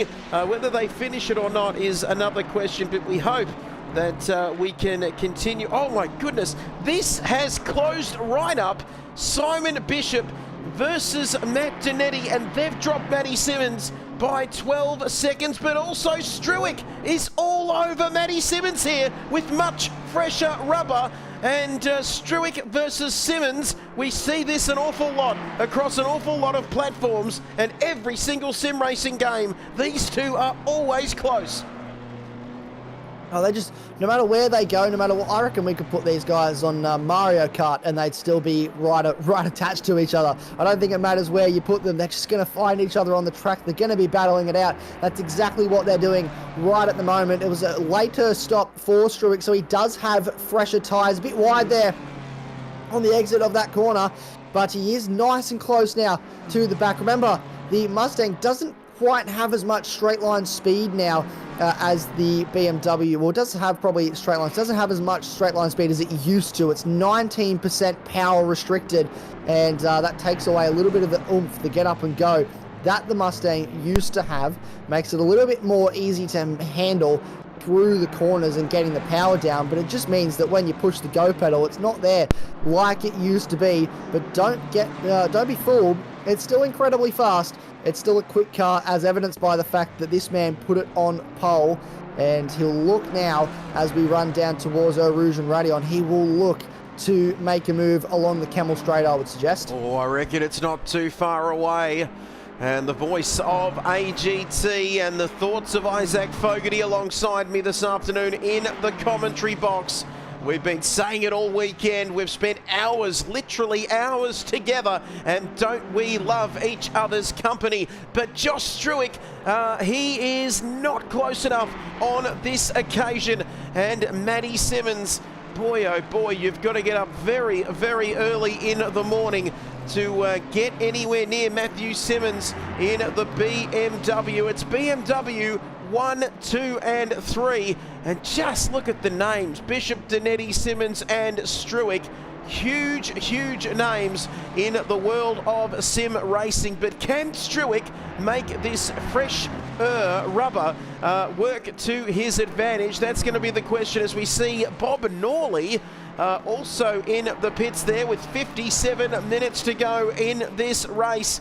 Well, it's still anybody's to play for at half race distance. I'd love to get an early tip from those in our chat. Let us know if you are tipping a winner so far. But more importantly, Foggy, there is no rain on the horizon. I can call you Foggy, of course, because we've spent so much time together this weekend. Yeah, I think the more time we spend together, the more it becomes acceptable to call me Foggy. But no, I'll respond to anything. You can call me Hey You, and I'd probably still answer. Is how I operate these days, mostly in all walks of all forms of interacting with people. But Bob Norley's in the lane for his last stop. Here we go. Josh Struick has a look up the inside into the chicane, and that's a very late braking move. He has pulled the car up though. Great presence of mind from Matt Simmons to not turn in on him there, and that is a change of position. So Josh Struick now up to third place and can try and start to close a bit of the gap to the guys in front, but it is a 12-second gap. We've got Mr. Viperzed, the man that joined us at qualifying on Friday, is in the chat. Matt Simmons is washed, he says. I don't know how he's going to feel about that coming from his team boss, but we thank Yuki for his input as always, and hope he's enjoying the broadcast. Hope you're all enjoying the broadcast, watching along at home. But Bob Norley served his final stop now, so he's done. There's quite a few guys that are starting to serve their final stop now that we're inside an hour to go. The cloud cover, sadly for me, has gone away, Trev, and the sun is shining, so these guys will be thrilled that that is the case and there's no threat of rain. But I was really hoping for a few drops towards the end of this race. Well, Liam saying that in the chat. Well, I don't know about Liam anymore, but thank you for joining us there as Nitro's mum says, go Braden, your man is in P6. I can't take my eyes off what I'm seeing, but yes, I can now. Braden Henderson, Nitro's mum, gets the tally going in the big lounge room, and there gets the big tally going in the lounge room for her one and only man, Braden Henderson. Aren't we loving it? Oh, he runs slightly wide there. One of the McDonald's cars getting out of the way. Put your manners back in, Liam. Matty Simmons wash, that's just not what... Anyway, but Brett Oz as well says, nothing like a Sunday sim race. Sterling job, lads. We've only got 54 minutes to go, Isaac, here as well. So this race is flying by, and these positions are certainly not set as Aidan Holton comes into the pit lane. Well, what is Aidan Holton doing? He is driving into the pit lane. Where have you seen his race? Not really setting my world on fire here this afternoon. Well, that's the thing. He started from the back, had a few incidents early. He's been a bit quiet. This will be his last stop. And that's the thing to keep in mind as well, Trev. We had a bunch of guys, including Bob Norley and Aidan Holton, out of sequence early, serving that first pit stop to tick the mandatory pit stop box. You can run for 55 minutes and an hour, maybe an hour and 10 if you can push the fuel out in this race. So there's a great opportunity for some of those drivers to just run their own race, get out of the way of other drivers around them and get into some clean air. So with 53 minutes to go, serving his final stop, he was up inside the top 20, up inside the top 15, I believe, before that stop was served. I wouldn't count him out just yet of a strong result here coming from the back, because remember, those guys were on their alternate strategy. It'll be once we see all the final stops happen, we'll get a real picture of what the back end of this race is going to look like as James Machen comes in for a very early stop as well. Oh, he certainly does. An early final stop for him. What is Bruce Quadrille doing? There's a little bit of damage on the front of that 67 Ferrari. As you can see, he continues through Eau Rouge onto the Kemmel Straight. He's doing okay. He's in P8 overall. And like we said, the classes as well are really working nicely there in terms of the pace. As you can see, the top 9 are Pro class. And then James Barton, what about this man? He is absolutely flying in that car. 10 seconds ahead of Hutton and Sadwith. So the gap's really starting to open up there in the Pro-Am class. And then it's Hammond and Silva, who, despite coming in with that damage, he fell right down to the back of the field. But one really must appreciate the sort of effort that he's put in to get back up into 14th. 4th overall in his class, and he's right up behind Hammond here in the 59 Porsche. He's had a really good comeback. What's the buzzword we like to use, Isaac? Damage limitation? They love that buzzword, don't they, in motorsport? And you just look at the moment as well. So he's up into 13th now with James Machen in the lane. Adam Gray is 23rd. So there's currently a 10-place difference. Obviously, stops still to be served by some drivers, including Max Silver and Adam Gray. And he's now in the lane. But that's 10-place difference. That's a lot of points between Max Silver and Adam Gray. That's a huge swing in that championship. Remember, double points on offer for our endurance rounds. So whatever you'd normally get for finishing 13th, and I'll get the numbers for you all very soon as this race goes on, but whatever you would get for finishing in 13th in a normal race is doubled. Obviously, in our Enduro points table, you would get 132 points, place 72. So that is a 50-point swing in the way of Max Silver, and with the gap that he currently has to Adam Gray being 141 points, that brings the gap within 100 points. That is crucial with 2 rounds to go after this race today. Absolutely, and double points like you said, so everything still to play for here as we are continuing to look at Max Silva there as Ridwan Hamza, the proud Serbian. Yet we'll see you soon, Brett Oz. What about everybody getting amongst it on a Sunday afternoon? And the proud Serbian says Max Gotova. That is Serbian for Max Silva, but basically what he is trying to say is that Max Silva is the GOAT, and he is, there's no arguments there from this side of the commentary box, because he's close, very close to Jack Hammond. And if, I'll tell you what, if Hammond gets a bad exit out of La Source here, he could be very much in doubt as to whether he's going to keep that position through Eau Rouge and onto the Kemmel Straight, because he looks close. Can he slip into that slipstream of the 59 Porsche? He is flying now. Max Silva 13th. Let's have a look at what he can do. Is he close enough, Isaac Fogarty? Well, is he going to be close enough this time around? We're going to find out.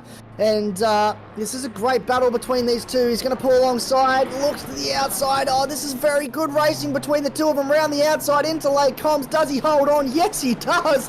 What a move from Max Silva to get past James Hammond. That was a very assertive move around the outside from the Defy Motorsports driver. Max Gotova, indeed, from Ridwan there. And what a move that was. A very, very, very assertive move. I cannot believe what I just watched. And now he's well within contention of maybe getting himself back into the equation for a Pro-Am podium here. Unbelievable. That's what he does. That is what he does, Ridwan. He needs his own song. Max Gotova. Oh, gee, I'm getting a bit excited there, but yes, can he get back onto the Pro-Am podium? My goodness me, that would be a driver of the day material there. Quadrille, right? What is it with Porsches getting hunted down this afternoon, Foggy? It is open season on green Porsches. Well, they're a rare breed in this league. There's only two on offer, and everyone seems to want a piece of the Porsche as they to get past. And Bruce Quadrille now in 8th place in this race. Adam Elzine done a brilliant job to get himself back up into 7th. That's a great drive so far from the young man. And he's now going to come under pressure from a very experienced operator behind the wheel, Naked Blade, aka Bruce Quadrille. He's been around the traps in ACC for quite some time, usually a key feature in the AusNZ Endurance Championship on this game, and came across to AGT ACC to have a go at some shorter format racing, some single driver racing, and he's done a great job so far this season. Had a few issues with his internet earlier in the season, caused a bit of rubber banding, but he got an internet upgrade. And now it's probably one of the best connections on the grid, I would say. Not to be, we don't pick favourites or anything, but definitely in terms of what this guy does, he's one of the best operators in the field. Strong results so far this year for him, and today would be another one of those. Crucially, though, I'm noticing Mr. Trevor Byers, our two leaders, Simon Bishop and Matt Zanetti, are both into the lane at the same time. So Matt Zanetti has said, Simon Bishop, he went on an extra, I had to go on an extra lap last time. The advantage of being behind him, you can just follow him into the pits. Oh, exactly. Do whatever he does.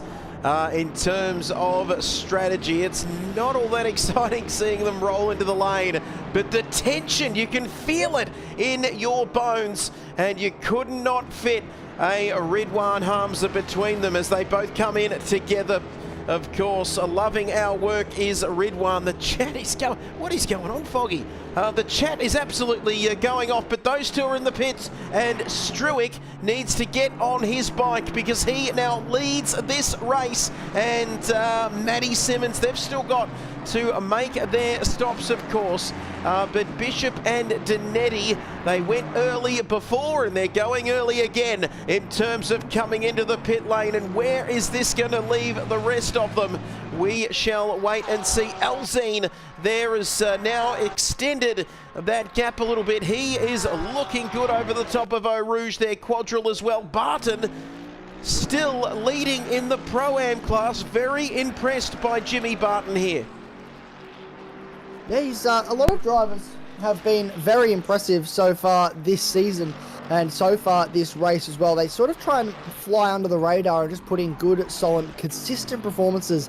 And that's exactly what this man has done, leading the class at the moment. He performed really well at the last endurance race as well. So these longer format races seem to really suit James Barton and his style of driving. And he's not too far behind the man that has now come into the lane for his final stop. Well, actually, he's in front of the man that has come into the lane for a final stop. That is a lapped car in front, I believe. And there we go. That's how close they are on exit. Look at that. Matt Donetti, he's having a little look on the way down to Lake Comms. Will he think about a move? No, he slots out back in behind.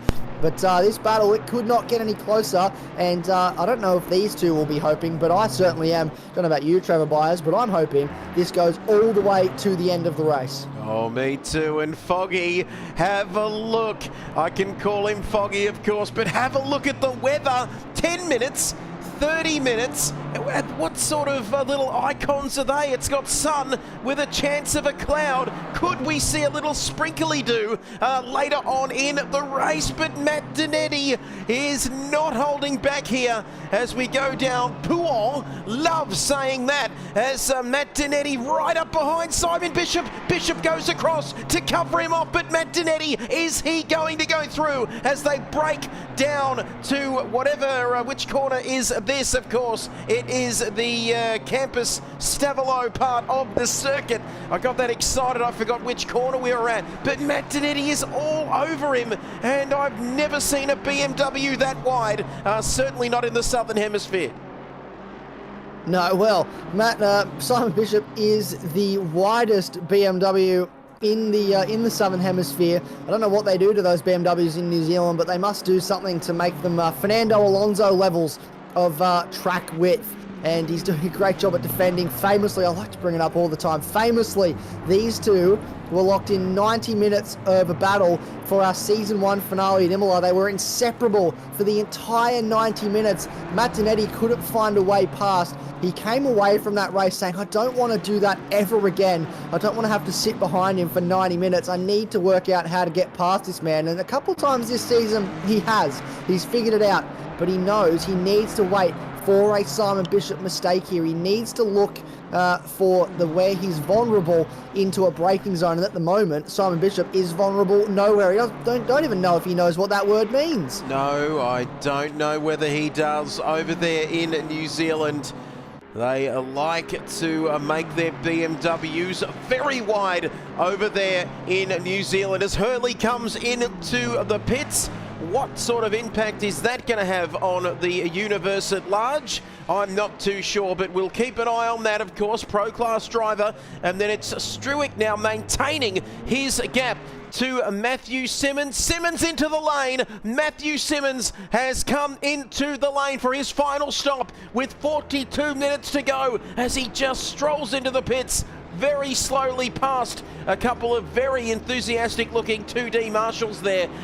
Get a bit of excitement in your life, fellas, if you don't mind. Carter now up to third, and then Braden Henderson liked his work so far, and we know he's got some fans out there, Isaac, but he's done pretty well. P4 so far, but yet more importantly to make his final stop.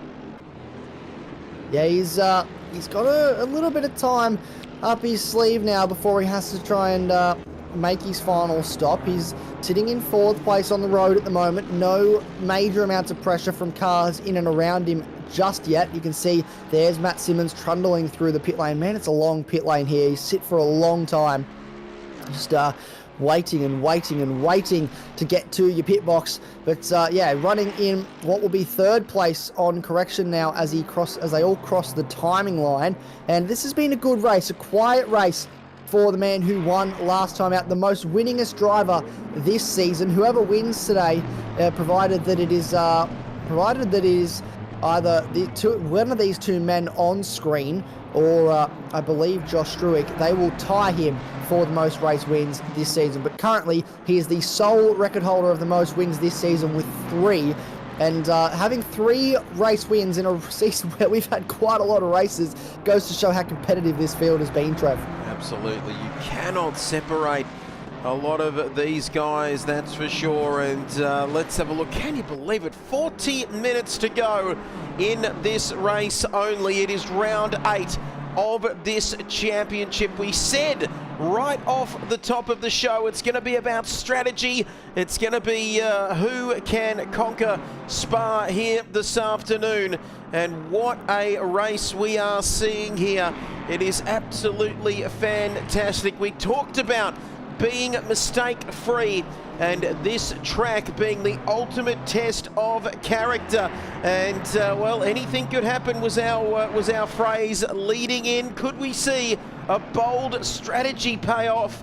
Well, Josh Struick is known for his bold strategies, and all live here, of course, with thanks to AGT TV and TrackSpotTV. Oh yes, it's time for a revolution in the world of sim racing.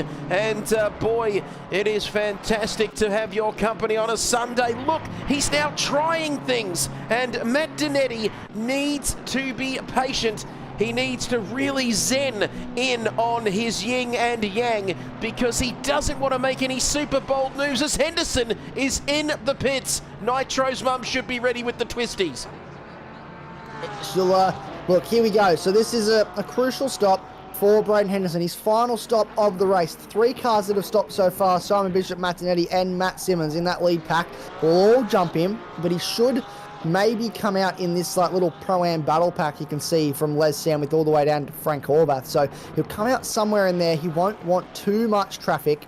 But Max Silva is closing up on the back of Les Sandwith for the lead of the Pro-Am class. Those guys relatively close together at this stage of the race. So this is getting exciting now. Max Silva yet to stop. Les Sandwith yet to serve his final stop as well, but this is the current class lead. Not sure if it'll be the provisional class lead once everybody else comes in, but Les Sandwith was on the class podium before drivers started serving their final stop. So this could be as Max Silva dives in. So he said, I'm not going to try and battle him too hard. I'm just going to come into the lane, serve my final stop. Stops pretty much on the mark there. You used the little orange vested man to know where to stop for the pit line. And that was a nice pit entry there. We've got, I believe that's, I'm trying to look who that is in front. It's one of the Mercedes, one of the Victory Motorsport Mercedes as well is into the lane. Shepherd's is also in.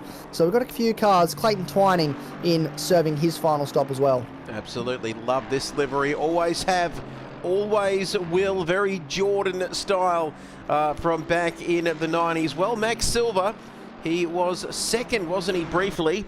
You might even say he was going for silver there in the Pro-Am class, but he'll be looking for gold here this afternoon.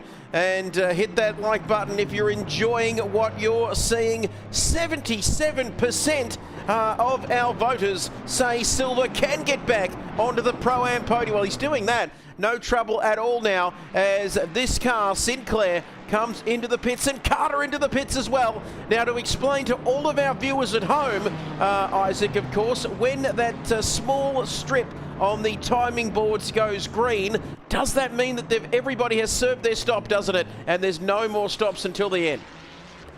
It does. So any driver that has a green strip, so Simon Bishop, Matt Dinetti, Matt Simmons, and you've got James Machin and Braden Henderson as well. James Barton, Aidan Holton, they've all served their final stop. They're done. That box is ticked. They don't have to come back into the lane again unless they have an issue. So for everybody else, Josh Struick, Nick Carter, Adam Elzine, Bruce Quadrell, Les Sandwith, Nathan Lee, Frank Horvath, drivers like that, they still have a number 1 next to their name. They still have a stop to serve. Some of them are serving it now. Max Silva, though, will be out of the pit lane real soon. His box has just gone green, so his pit stop is finished, drops the car, and he will be back out onto the circuit to try and make it onto the Pro-Am podium. He's got some work to do, though, if he wants to get there. Bob Norley has come out in front of him, so he's got some work to do to get on that Pro-Am podium, but we'll keep a very close eye on him indeed. It looks like he should have all the work to do to catch Nathan Hutton, and that will be the back end of the podium. But this man, and well, these two men, I should say, are the lead battle for the race at the moment. Provisional race lead with Simon Bishop and Matt Dinetti, and who will come out on top in this battle. It is very epic indeed. You should absolutely, Lewis, get involved if you haven't already. We're coming to the pointy end of this season, obviously round 8. But we've got a Porsche Cup Series coming your way later on in the year to end off the year, and we'll be back with our signature, our staple GT3 series early in 2026. So some exciting racing coming your way for the rest of this season. We've got 2 rounds left, then a Porsche Cup series. It's all happening here in AGT to end off 2025. Absolutely. Do not go anywhere. Adrenaline at GT. This championship is where it's at. 35 minutes remaining. Oh, epic is one way to describe it. And, I thought I saw that car getting out of shape, but then I realised, why would I ever dare to doubt Matt Donetti? Because he has exceptional car control and he is an exceptional driver, an exceptional human being as well. And the thing I love about this is it's more than just these drivers on the track. It's a community, Foggy, and that's what we love. These guys get in our chats. They love what we are doing. How many cars are on the grid? Well, we started with 32 and we've still got 32 to Lewis. There is Nicholson with a drive-through penalty further down. Let's check out the AM class. Wayne Tanner, is he just sitting there with his champagne already in the AM class? Well, he's still got to serve his final stop, so he's still got to come back into the lane, but it looks like he's got a fairly comfortable lead over Clayton Twining, who's next in class. So typically, as well, to answer Lewis's question, we have 38 drivers. We have 19 teams registered for this season. We don't have every driver turn up every week. The largest grid we've had at any given time this season has been 36 cars, which is still some mean feat to these drivers to getting on the grid to allow us to have such big grid sizes, but 30 plus on a consistent basis, which is a wonderful turnout for this series and a testament to the driving quality, the quality of drivers in this field, and just how fun the racing is with all of these guys just being really, really good mates. Everyone seems to get along relatively well with each other, I would say. This is Aiden Holton now, chasing after the man leading the Pro-Am class, James Barton, and he's got a bit of work to do if he wants to get past. I know James Barton certainly won't make it easy. An update on Max Silva as well. He's sitting 18th on the road, 5th in class, has Les Sandwith and Nathan Hutton to still try and get past. So if he does want to get that podium, he has a little bit of work to do to try and get there, but Mark Hurley is in front of him, and I'm sure he's got past him once before. Hopefully he'll be able to do it again. And you'd be brave to bet against him there. Lewis liking the sound of that. He says, how bloody good is that? And he's a Kiwi, isn't he, Lewis? Yeah, so you're pretty good yourself there, Lewis. And he says AGT is where it's at. And how good is this with 30-something minutes remaining in this race? The clouds are gathering. But it's, if anything, it's got a little bit cooler here, hasn't it? Track temperature was 34 degrees for a large part of this race. It's down to 32, and the ambient temperature, or the air temperature, is 26 degrees. A little bit disappointing we didn't see a sprinkle of rain to throw the Belgian cat amongst the pigeons, but lap 36, all of the top guys except Wayne Tanner have served their stops, and oh my goodness, we are rubbing our fingers together because we have a 30-minute sprint to the line between the wily customer who doesn't have a lot of hair, but that is for aerodynamic purposes because it doesn't slow him down too much. And then we've got the young charger in Matt Donetti, and that is the question: when will he go for it? He's going to bide his time, but oh, he can't wait too long. He's a racer, Matt Donetti, and he's going to have a crack soon. Yes, well, there's 30 minutes to go in this race, and if memory serves me correctly, these two usually sit in a party together and chat during the race, and I don't know if there'll be too much chatting going on at the moment. Maybe a little bit of mind games trying to psych each other out. Time will tell. Josh Struick a fair way off the back of this pack.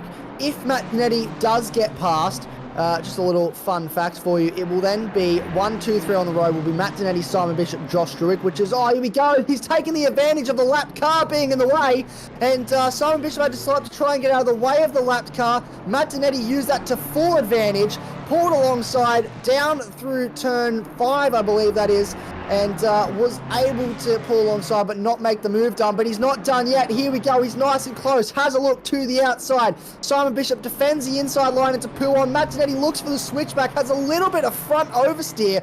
Loses the front end of the car. A slight twitch. He's done well to catch that, but that will cost him a lot of time, and he'll drop right off the back. Look how much that gap has now grown out. But what a little battle that was between those two drivers, and now Matt Zanetti has a bit of work to do to catch back up. Oh, absolutely. Keep an eye out for that one. Henderson and James Machin. Wow. Look at this happening. Bumper to bumper stuff. You could not get a Christmas card between these two at the moment. 6th and 7th there. One of the Fogarty Motorsport Junior cars further back there with the McDonald's paint scheme. But Braden Henderson, I'd love to know what was in his porridge this morning, but he is all over the back of Machin. And if anything, this Ford Mustang looks a little bit sluggish, if I don't say so. It does seem a little bit sluggish.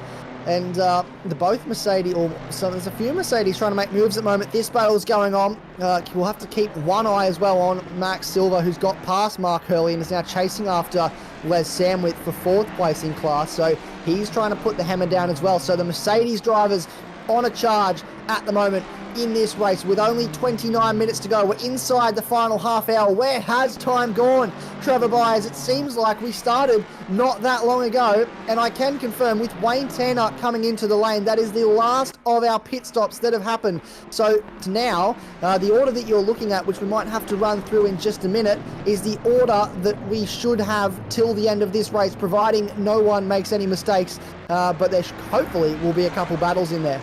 Yeah, absolutely. Do not go anywhere. 28.5 minutes remaining in this race. Forget the F1 movie, because we can make up our own movie. We've seen so much drama, haven't we? Who would play Brad Pitt? I reckon that goes to Simon Bishop, because he's that sort of chap, isn't he? 1.6 seconds now, that gap. Let's just recap here. Simon Bishop leads. Matt Zanetti now 1.6 seconds further back. Then it's Josh Struick, our man on pole position. And then you can see as well there Matthew Simmons. I was about to say all on his own, but he's only 2.4 back from Josh Struick. Then it's Nick Carter, 20 seconds further back. Machin just had a bit of a moment there, didn't I? I wasn't sure what I was witnessing, but Henderson all over the back of Machin. Someone stop messaging me while this sort of stuff's going on. Look how close he is. Nitro's mum, do not leave the big screen. Oh, was that a bit of a nudge, Foggy? And he's through, side by side. I'm choking on my own excitement here, Foggy. Here we go. He's choking. No. Someone look after Trev, please. We don't want to lose him. He's choking on the excitement that is going on in this in that move. What a brilliant move that was from Braden Henderson. He's up into the top 5 now as well. So past the first of the TTR cars. He's not too far away. Oh, I say he's not too far away. He's about 9 seconds maybe away from the TTR car in front. So a bit of work to do to catch back up to the next car up the road, but it'll be 6th place, I believe, for Braden Henderson. I did say top 5, but yeah, no, 6th place for Braden Henderson now, 16 seconds back on Nick Carter. So hopefully he can now use a bit of clean air to his advantage, start to build the gap. And speaking of gaps, Max Silva is now inside a second on Les Samwith. So that gap for 4th place in the Pro-Am class is starting to close in, and I don't think James Machin's done with this one just yet, but there's battles happening everywhere, Trevor. You're still with us? Yep, that's okay. I've got it back together now, and I've managed to breathe and take breath, and now I've got plenty of oxygen for the next 26 minutes. Thank you for helping me out there. James Barton there, B-A-R-T-O-N, as some funny things happening here in the server. Don't tell me we can stay with it for another 26 minutes surely, but James Barton leading the way in the Pro-Am class. Then it's Bob Norley, very casual customer there, loving his work. Then it's Hutton, then it is Hammond, and my goodness me, he's got some company here. Yeah, I was just peeked up perked up a little bit there when we cut to that shot of all these three cars well within close range of each other. This is battle for the back end of the top 15 in this race, and getting yourself inside the top 50% of the field at the moment. 32 cars on the grid, so this is, yeah, the back end of the top 50% of the field. And this man on your screen, qualified 6th, didn't quite go his way, copped some damage at the start. We saw the heavy impact he had in the wall when going in a straight line along the Camel Straight. Oh, here we go. That's Les Sandwith making a move. Oh, there's a bit of contact between James Hammond and Les Sandwith, which has opened the door for Max Silver now. James Hammond's had to cut the final corner, and now Max Silver has a look to the outside. Maybe try and sweep it around into the first corner. He's still there, holding on. James Hammond runs him out of room. That's a great move between the two of them, and that's just opened the door now for this man, Max Silver, to get past, to try and find a way to get himself up into 14th place, up through Rouge, Radion, along the Camel Straight. A bit of curb usage there, a curb hop for the Porsche driver. Here we go. Max Silver has the speed advantage. He's been in the slipstream, pulls alongside. Where's the cameraman? There he is. Finally gets us a shot of the car side by side into LaComms. And I think we've seen this before from Max Silver. I'm getting deja vu, Trev, because he's gone around the outside of the Porsche once again at LaComms to get himself up into 14th place. Unbelievable, with a capital B.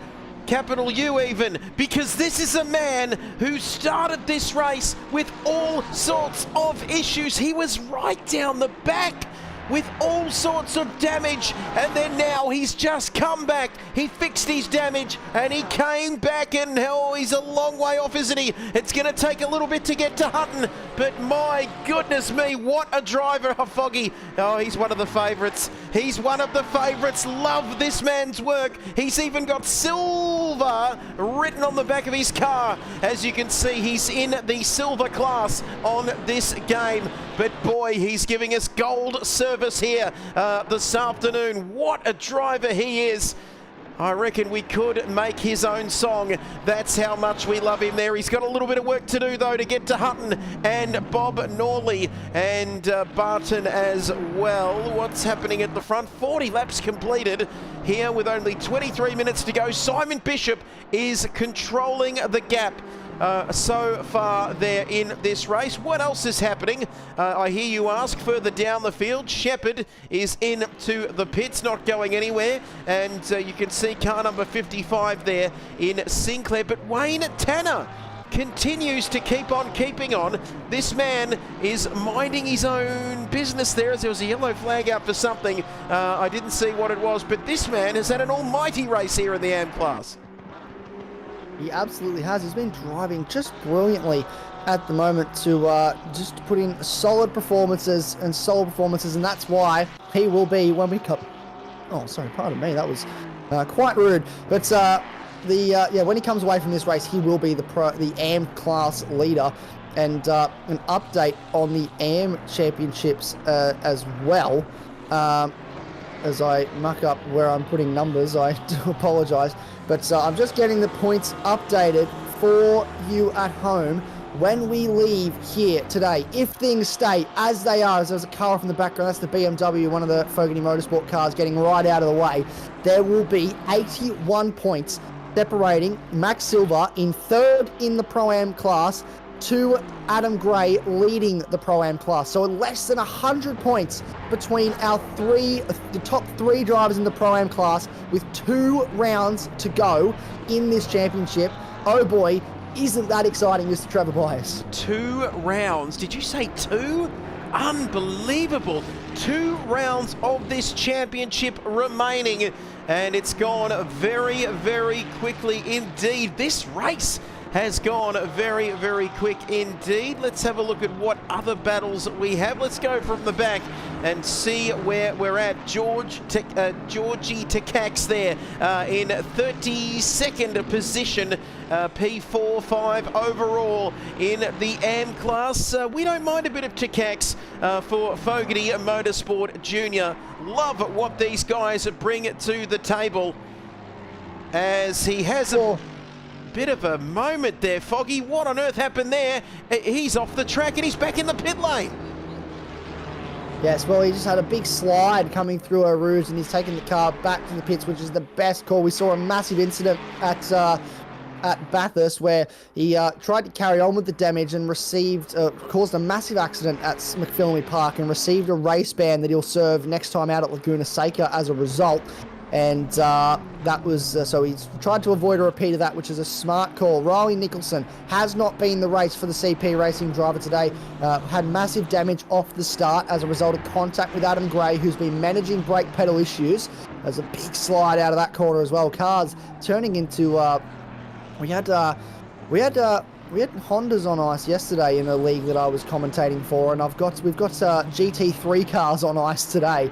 It's all going on with the sliding at the moment as the track temperature starts to cool. The cloud coverage has come over, maybe a little bit too little, too late for these cars. As that's Matt Boyd now in 30th place, back out on the circuit. And then it's Clayton Twining sitting in 29th place, so inside the top 30. John Shepherd sits in 28th place in this race, and then it is Andrew Griffin, Adam Joy in 26th, looking further forward. Mark Sinclair continues to try and climb up in this race. Wayne Tanner, the AM class leader, sits in 24th place in this race, and a strong result for him so far. But crucially, Adam Gray, the man who was coming into this, or probably hopefully will leaving this, the AM class leader, is he's sitting in 23rd. But looking further forward, at the front of our grid, it looks like we've got, with 18 minutes to go, Mr. Trevor Byers, some battles starting to close up maybe, as Matt Dinetti is back inside a second of Simon Bishop. Well, I tell you what, I just don't know what I'm going to do for the rest of my Sunday night, Sunday evening. If this goes right down to the wire, I was choking on some excitement there before. Just imagine what will be happening at the end of this race, and let us know. For everybody watching out there in YouTube land and Twitch land, we are going live, of course, to Twitch and YouTube here this afternoon. Which way? Would love to get the insight from our viewers and our listeners. That's a bit of a throwback to the radio coming out there. Of course, you can watch and listen as well. Isaac Fogarty, of course. But with 18 minutes remaining, Dinetti is so close, unless there's another twist in the tail. Are we going to see a Struick or a Simmons bob up and do something as well? But Holton on Barton. This is getting spicy as well, but Barton can really just, well, I don't want to say let him by, but this isn't in class, is it? They're in separate classes, these two. And if James Barton just lets him by, he'll still easily have the lead over Bob Norley in the Pro-Am. Yeah, there's not really too much at stake here for James Barton, but obviously more points. Obviously, we've done away this season with the individual class points and the points being restructured for just class results. We just give you the overall points now to your class tally. So the higher you finish in the race, the more points you can score in class, which changes the weighting a little bit of what a position means. So we might actually want to hold on to help him in that Pro-Am Championship and in his Drivers' Championship. But it seems to be that both CP Motorsports BMWs are playing a little bit of a chasing game right now with the car in front. Aidan Holton to get himself inside the top 10, Matt Dinetti to get himself into the race lead. And these are the guys that are leading the way in the team's championship as well. So every single point for these guys counts and is important, because they want to make sure they're in the best possible position to come away holding on to that championship lead. Oh, absolutely. It's all about points. Points mean prizes. Points mean championships. And we are down to 16 minutes remaining in this race. There's also a bit happening with Sheppers. And you can see there Sandwith just ahead of him. Hurley, then Lee. Oh, get ready. This should come with a warning because I'm going to go through the cars. That's right. You know what I'm like going through them. Flick, flick, flickety, flick. And yeah, that's just hard to keep up on the old eyeballs there. But Sinclair right up behind Tanner here. And once again, they are in different classes. Boy, I love that livery there, of course. It is fantastic. The snakeskin. And can Sinclair come up behind Tanner and just go... As we've got a, not sure what that sound was all about, but there's a car off at Blanchimont. And is it car number 20-something? I have no idea because I can't see the track map with any sort of clarity. As we are going to flick through now. Shepherd's still continuing on, Holton as well, but it's getting very close at the front. Is this just for our benefit, Isaac? This is incredible. This happens. How often do we see races that go down to the wire hours and hours long and then ends up coming down to final corners and final laps? And how many times, Trev, is it just these two battling it out for hours and hours and then it comes down to the final corners? It's ridiculous that these two, I say ridiculous in a good way, that these two are able to stay so close for so long. Like, look, we've got 14 minutes left in this race. We have 44 laps of racing. These guys, no matter what the order has been, have been first and second for pretty much the entire race besides pit stops. And that is an amazing achievement, no mean feat at all for them to be so close for so long. I can imagine how sweaty they both are in the cockpit at the moment. They're probably drowning in pools of sweat with all the effort they're trying to put in to catch up to the guys, or to the guy in front, Matt Donetti. He's playing the chasing game at the moment, but it's 2-3 tenths last time they cost the timing sector, and there's traffic now starting to play a role. So this is crucial as well, because all these cars in front are locked in their own battles, but you don't want to be held up behind these guys for too long, and they'll want to get out of the way fairly quickly to stop them from impeding this race lead battle, as that is a Ferrari not necessarily getting out of the way super easily there. Now does, pulls over to the side to let the race leader through, and Matt Donetti is going to get stuck. Oh, as they come in towards Blanchimont, that's the Ferrari off the road, and that is going to be a huge impact because he had to drive off the road to try and get past, I believe that was Andrew Griffin, now back onto the circuit. But that's a huge moment for him, and this is the challenge our drivers face, trying to not hold up the lead pack, not get a penalty for impeding, but also continue with your own races. Absolutely, and as you said, they can't just, you do feel for some of these other cars, of course, because they can't just jump out of the way, can they? They can't just sort of evaporate out of the way, of course, and it's usually that pack when you are one of the lead drivers, you come up on the first of them, and it sort of wakes them up, doesn't it, for the rest of them, as we usually see in F1 and other racing series with the back markers. But this is on.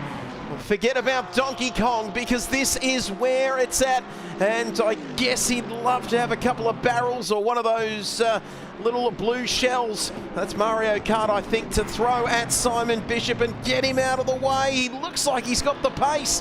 BMW versus BMW here towards the end of this race, and our viewers are so excited about this one that they can't even find the time to get into the chat. CP Motorsports taking on BCG1, and keeping in mind that this man is our reigning champion, and the man, Simon Bishop that is, our reigning champion, and the champion-elect, potentially, Isaac, is in P2 here. This is personal, and this is to send a message to Simon Bishop. There's a new sheriff in town. That's the message that Matt Donetti's been trying to send all season. He's only got 2 race wins to his name, but he leads the championship quite comfortably. They now get past Andre Sheepers, and they're up into they've now got clear air in front of them for a little while. There's a couple other cars up the road after 1 and 2. One of those is the 59 car of James Hammond, but for now they are in clean air. They have the track to themselves for the most part, and this is a chance for Matt Donetti to try and make something happen now on the race leader, Simon Bishop. We've seen these two go toe-to-toe many times this season, and to see it come down to the wire like this with so much racing that we've already had in this today, and so little time left, only 11 minutes, He's going to have to make something happen to get past. But this is the old guard and the new guard. You guess you could say he's not really the old guard, is he, Simon Bishop? He only won last season. But the reigning versus the man that is currently leading the championship, threatening to take that number one off Simon Bishop. And we've spoken about. So obviously they're both in BMWs. Max Silver, the jokester that he is, likes to tell everybody and remind everybody that when we did a Porsche Cup series a little while ago, he beat Matt Tinetti in the point standings, so therefore beat Matt Tinetti in equal machinery. So if Matt Tinetti can beat Simon Bishop, Max says, by his maths, that he's better than Matt Tinetti and Simon Bishop. So I don't quite know how that maths works, but here we go. Matt Tinetti's going to have a look to the outside. Simon holds the inside, around the outside, maybe shades of Max Silver there, but wasn't able to hold on well enough around the outside of the man leading this race, and he'll have to settle in behind for now. Wow, incredible stuff. Less than 10 minutes remaining. Get your votes in. Who wins this race? Simon, Matt. Good point, actually, as well, there from Lewis, who said enough of this sort of action, and that could keep Josh Struick or Jeech in the mix as well. So didn't think of that. The gap is 6.7. We will keep an eye on that one, of course. Could he do the Stephen Bradbury, Josh Struick, if these two have each other off? But they are very professional, that's for sure. But there's also, geez, it's hard to take my eyes off this, but the young man, Elzine, right up behind Matchett as well. Yeah, this battle is going on quite considerably. I also want to note, Max Silver, he has halved that gap in about 10 minutes to Nathan Hutton. So it was 20 seconds, it's now 10 seconds, and that's for the back end of that Pro-Am podium. So keep one eye on that time gap as well, because that could come right down before the end of this race, and we could see Max Silver. Obviously, 70% of people said that he would end up on the podium. Hopefully, maybe that 70% might be right. But this man, Adam Elzine, he's been quick all day, didn't have the qualifying that he would have wanted go his way, didn't set a valid lap time in the top 10 shootout, started in 10th, and now is up into 8th place. But this battle continues to rage on at the front as well. There's battles everywhere we look at the moment, Trev. It's all happening. Traffic, traffic, traffic. You know that little sound that they make in the planes when there's traffic coming? Well, guess what, Simon Bishop? This is going to be potentially the biggest 8 minutes of your sim racing career, and we know he's got a very impressive resume. Oh, look how close it is. He's right up behind him, Foggy, and he's going to have a crack down Kemmel Straight. Well, here we go. This is the closest Matt Tinetti has been all day to the back of Simon Bishop. Here we go. He pulls alongside. He looks like he's right up beside him. Simon Bishop very late on the brakes. It's a mirror image of the previous lap. Matt Tinetti cannot hold it around the outside. He has to settle in behind once again.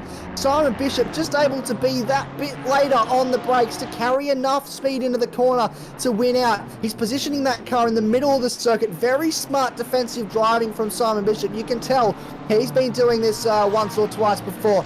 But this is where Matt Tinetti has to keep a cool head, not try and overdrive the car. You saw the slight track limits warning, or the slight track limits abuse that he did in through Rouge in the top of Radion there. He'll get a warning for that. So depending on how many warnings he already has will depend on how long he's able to get away with that for. So that's going to be something else they have to keep in mind with 7 minutes to go. It's one thing to push as hard as you can, but you do not want to fall ill of the stewards, because that will be a drive-through and that will pretty much end your race. Absolutely. Don't forget there, look at that, +6. +6 flat now back to Josh Struick there. Matty Simmons a little bit further back. I think he's out of the equation, but let me tell you, it is absolutely showing no signs of letting up here. Let's go, Matty, says Lukster, who is joining us, of course. 6 and a bit minutes remaining. I reckon we've got, what do we got this lap? Another one, and another one. That should be the last lap of the race, potentially. He's a little bit too far back here, coming in to the bus stop. Right, left, and it's really all about, you talk about track limits, he needs to watch out here. The young charger in Matt Tinetti coming up against the wily old fox. He's probably younger than me, Simon Bishop, but that is not a nice way of putting it. Experienced, I think is the better term there, using Simon. 5.1. Josh Struick is on fire here. He is not out of this one yet. Could he come back and be on the back of Bishop and Donetti with only 1 or so laps to go? He's starting to close in now, and he's put the foot down. He's just kept to himself a little bit, stayed quiet. Not really done anything too flashy, but he's been consistent on his lap times. He's had clear air. Not had to worry about the drivers around him too much. It's all lap cars. So this is working in his favour with 5 minutes to go. If those two continue to battle the way they have been, this could open him up. Crucially, Max Silva in the last lap has closed another 3 seconds to Nathan Hutton. So that battle's starting to get closer as well.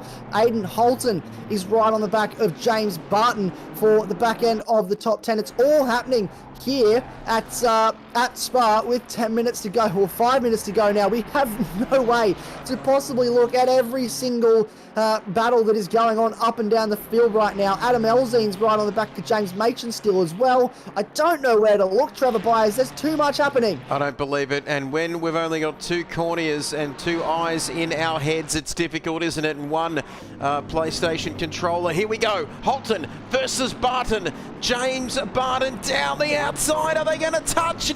No. But James Barton runs deep into the bus stop, and that's going to leave him vulnerable as they come onto the start-finish straight. Barton is around. He disappeared.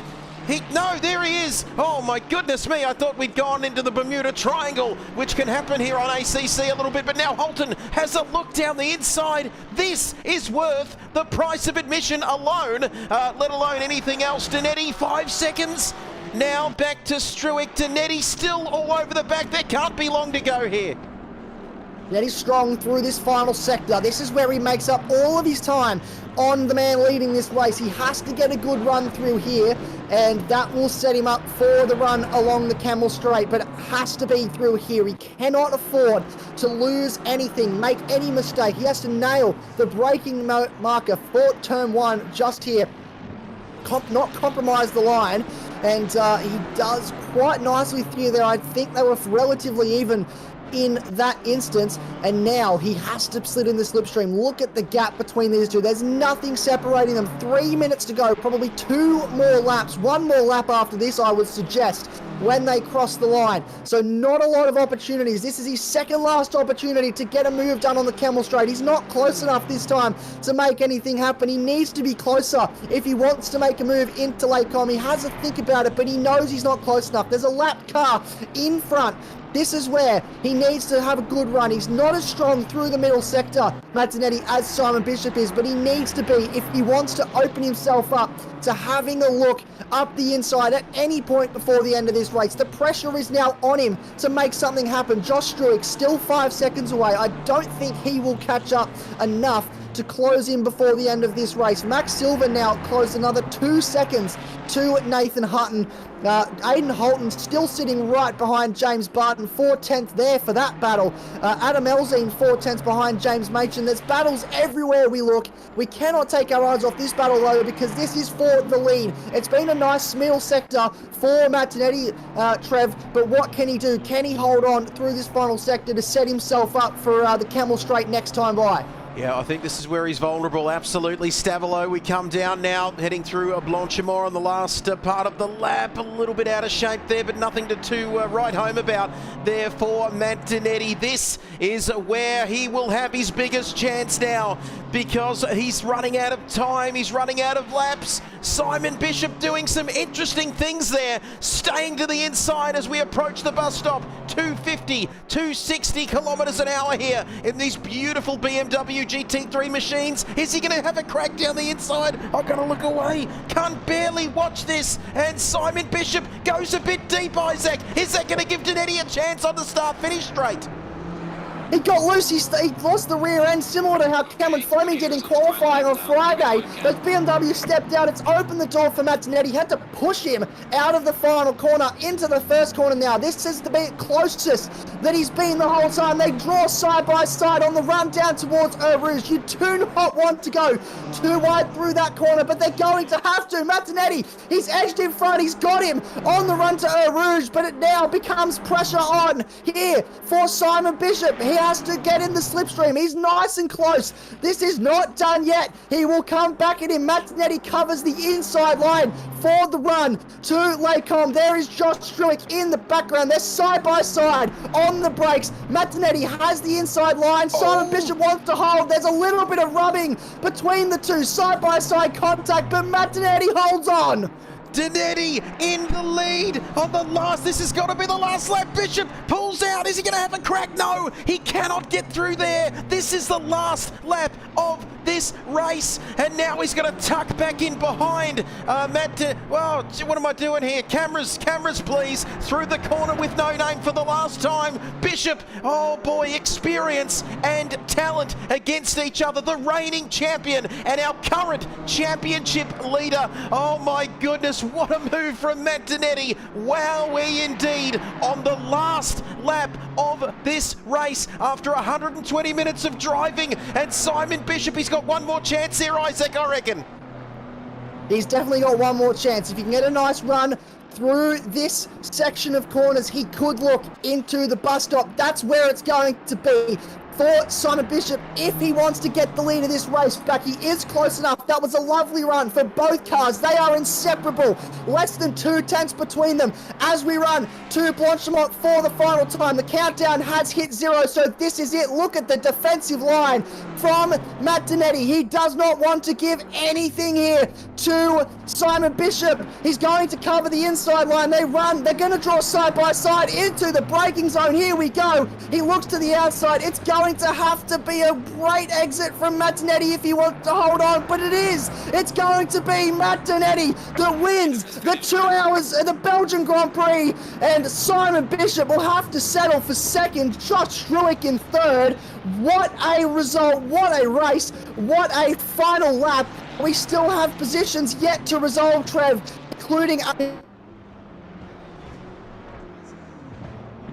I know, Foggy. It's that exciting. We've lost Foggy, but Carter crosses the line. This is unbelievable here, if I didn't say it already. OMG, edge of your seat stuff.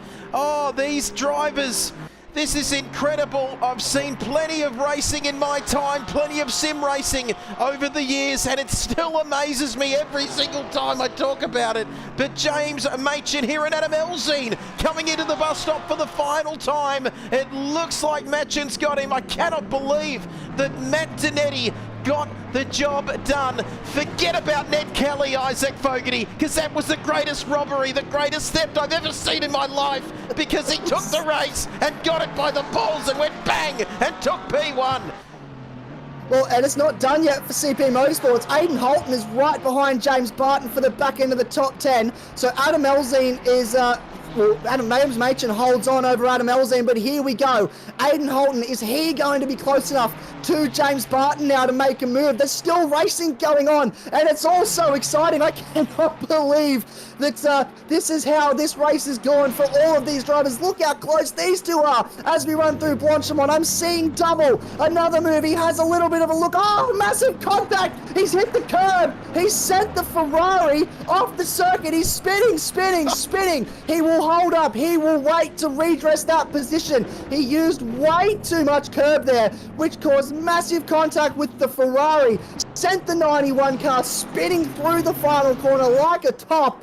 And he now crosses the line to hold on for 10th. What a result.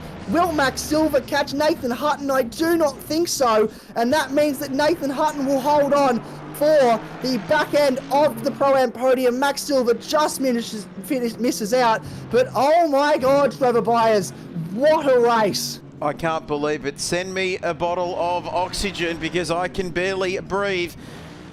Oh my goodness me, the neighbours and everyone else in the neighbourhood here have been woken up, although it is 3:05 in the afternoon, unless they're taking their siestas in. But look at that, Matt Danetti winning 2 hours, 51 laps, 7 kilometres a lap. Work that out in your heads if you've got a calculator, and all of that.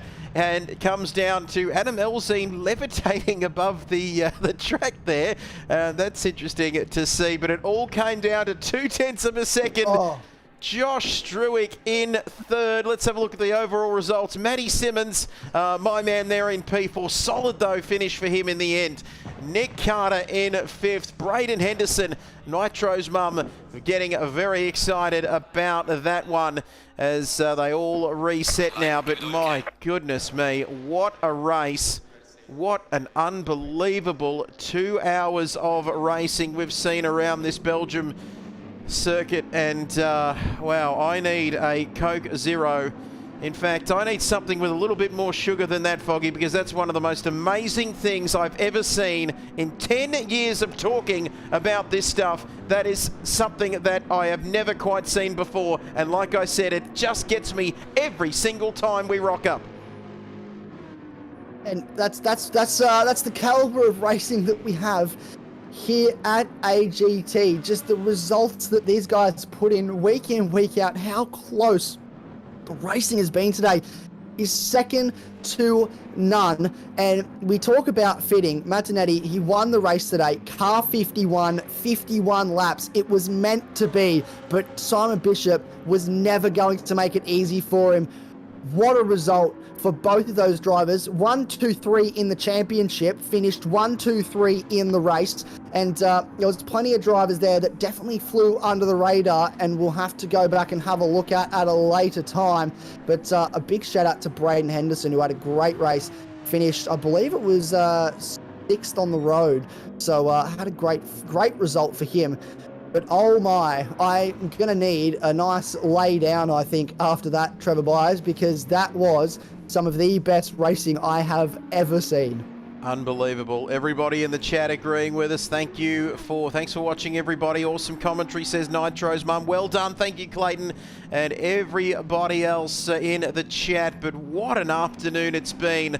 And of course, it's quite annoying, isn't it? We do lose those results very, very quickly, but I'm sure the man alongside me, Mr. AGT, will be right across that throughout the course of the week. And if you thought that was good for everyone out there watching at home, it gets even better. Round 9, back-to-back, Friday the 15th of August. It's the American Super Sprint in the US of A for the penultimate round of the championship, Foggy. We are going to be back next week. We are. We're really gonna push the limits of what these guys can do. We're back on Friday for the Super Sprint at Laguna Seca. Shorter format this time. We're going 2 30-minute races, so nothing like a 2-hour endurance race. But I have no doubt that at the end of both those 30-minute races, the pack will be just as close. So that'll be super exciting. We've never been to Laguna Seca before at AGT, so it's sure to provide some action. Absolutely, that is round 9. Unbelievable. I just cannot get over what we've just witnessed here at Spa, and that's without any rain. Can you imagine what it could have been like if we got a sprinkle as well? But that is round 8 of this championship. The Belgian Grand Prix done and dusted. Don't forget to head across to both TrackSpot on Twitch and YouTube, TrackSpotTV, as well as Adrenaline GT. And if you don't want to like and subscribe after that, I don't know how we're going to get you on board. But don't forget, like I mentioned, round 9 is next Friday night. Of course, the American Super Sprint. So keep your eyes peeled for that. This broadcast also brought to you by TrackSpot TV. Head over to TrackSpot, all the W's.trackspot.tv. Time for a revolution in the world of sim racing, of course. And if you want to get involved as well, send us a message. And the CEO, George Cook, would love to have a chat if you want to get involved up here with some of the stuff we do. But thank you. That's all we have time for. I've been your lead comms man, Trevor Byers. Thank you, Isaac Fogarty, the voice of AGT. Once again, we've had a big weekend together with each other in the commentary box, mate, but I've enjoyed every single minute of it. And thank you once again for joining us. No, thank you. It's been an absolute pleasure to share the commentary box with you as always. Thank you for everyone that's watched at home. If that racing you've seen today isn't a reason to like and subscribe to the channel, to follow along, I don't know what is. So make sure that you do. But yeah, what a weekend of racing it's been. Non-stop action everywhere. Can't wait to do it all again next week at Laguna Seca. Couldn't agree more. Thank you, Isaac. Thank you, everybody, for watching. this round 8 of season 2 of the Adrenaline GT Championship. Hopefully, I've gotten my voice back and I've gotten over it by next Friday for round 9 of the championship. But don't forget, if you're out there watching, be kind to one another. Have a great week. Enjoy what's left of your weekend. And we'll see you next Friday night for round 9 of this championship. But for now, it's goodbye. See you next time.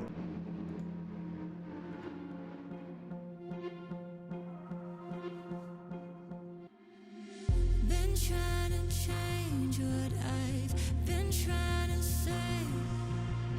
Words don't come straight from my head to my mouth.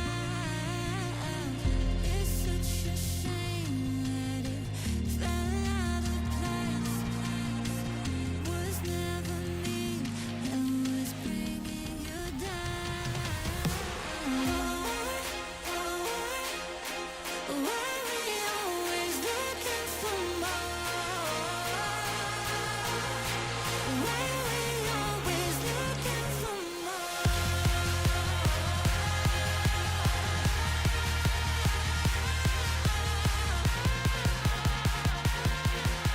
Why we always looking for more? Always looking for more.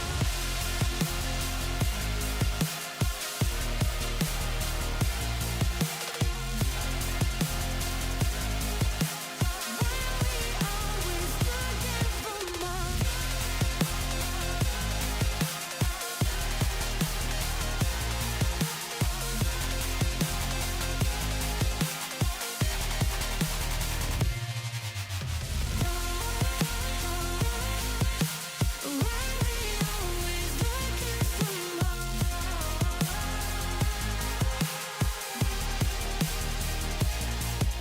looking for more? Why we always looking for